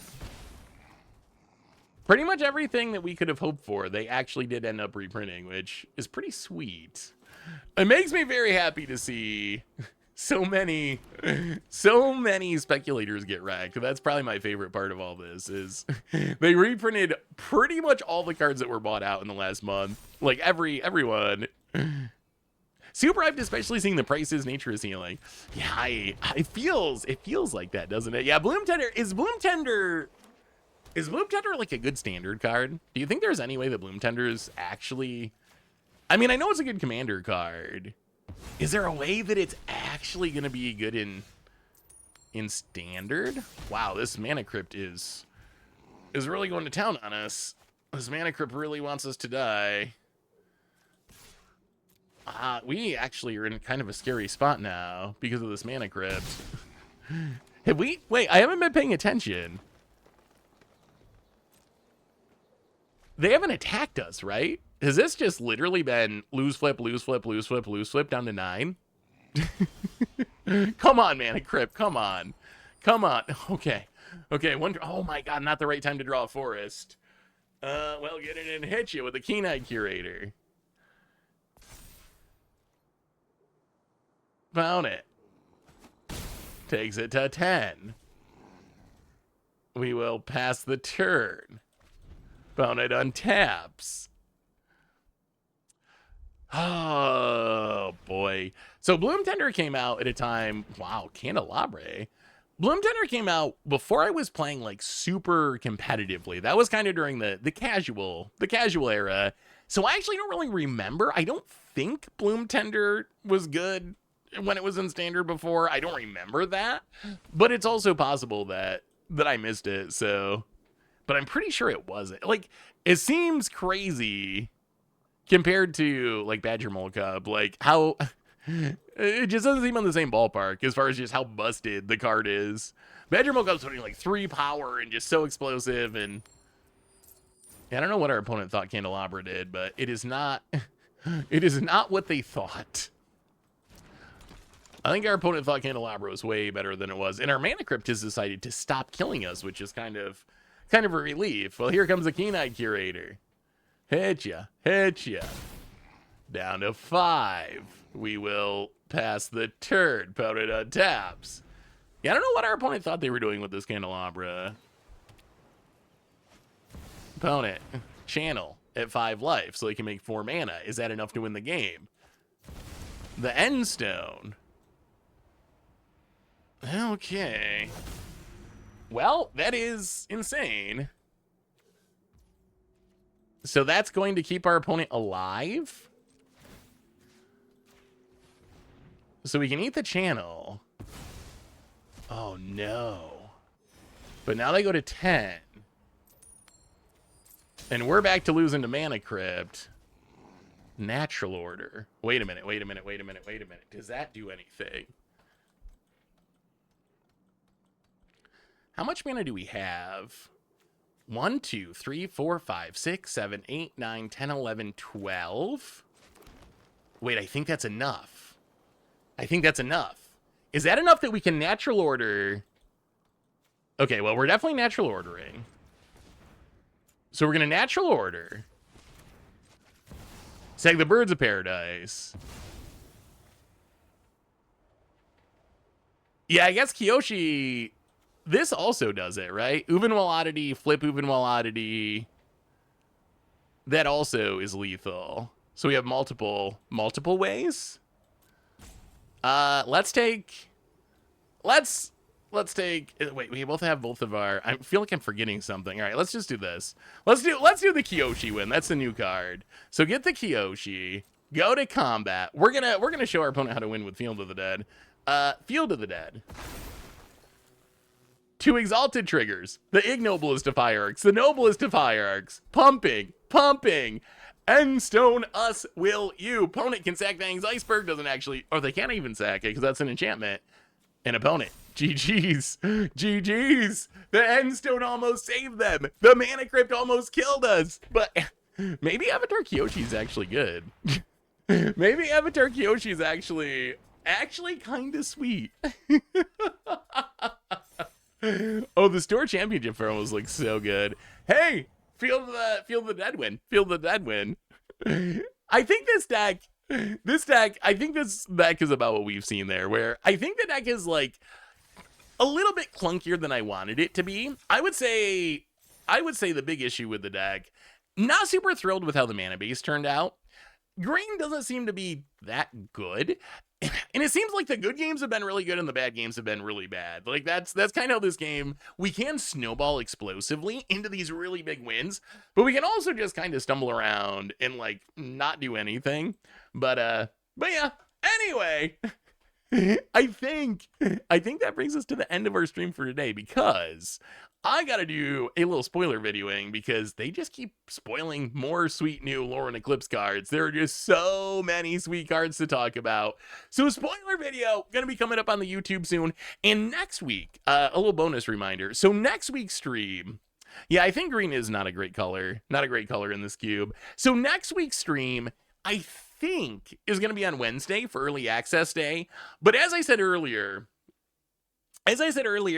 they haven't confirmed it yet, so I haven't heard 100%, but I'm like 95% sure the next week's stream will be on Wednesday for early access day, checking out all the sweet new Lorwyn Eclipsed stuff. The pre-con list, Kasuverse, we looked him over. I think that because of a bunch of cards being bought out like a week or two ago, I think the Blight deck is actually a very good pickup just value-wise because it has a lot of expensive cards in it. So I think that one is worth it for sure. The Elemental one I think looks fun, and I think it's actually has a very powerful commander. So if you just want a powerful Elemental deck, I think even as established player, it'll play pretty well, but I don't think it has as much value as the Blight one. So I think the Blight one is kind of like a very easy pickup just because the value is so good. And then the Elemental one, I think it's powerful and fun, but not quite as valuable. Oh, what am I missing?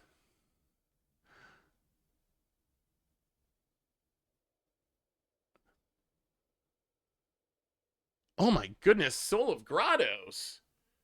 Why does life have to keep crapping on me? Just found out that not even 10 minutes ago that my niece was struck by a car and passed away last night. Oh my. I'm so sorry, Soul Grottos. Oh, what a sad way to wrap up our stream for today. Man. Well, Soul, I don't know what to say. I honestly don't know what to say. I got little nieces and nephews, and I can't imagine how you feel right now. Like I'm trying to think how I would feel if I was in your position and that was my niece or my nephew, and it would be crushing. It would be super hard to deal with. So I'm so sorry. If I knew anything for you, email me, seraphonolive@mtggoldfish.com. I'll do what I can, but yeah, I'm so sorry. Anyway, everyone, on a little bit of a downer note, that's our stream for today. Reminders on the way out the door. Replay YouTube for the old streams. Normal YouTube. Spoiler video coming up soon. One more shout out to our sponsor, Card Kingdom. If you need some magic cards, you can get them at cardkingdom.com/mtggoldfish. And most importantly, thank you to all of you. Y'all are amazing and awesome. I love y'all. Soul, be good. I'll be thinking of you. Have a great day. Enjoy the rest of Lorwyn spoilers, and I will talk to you soon.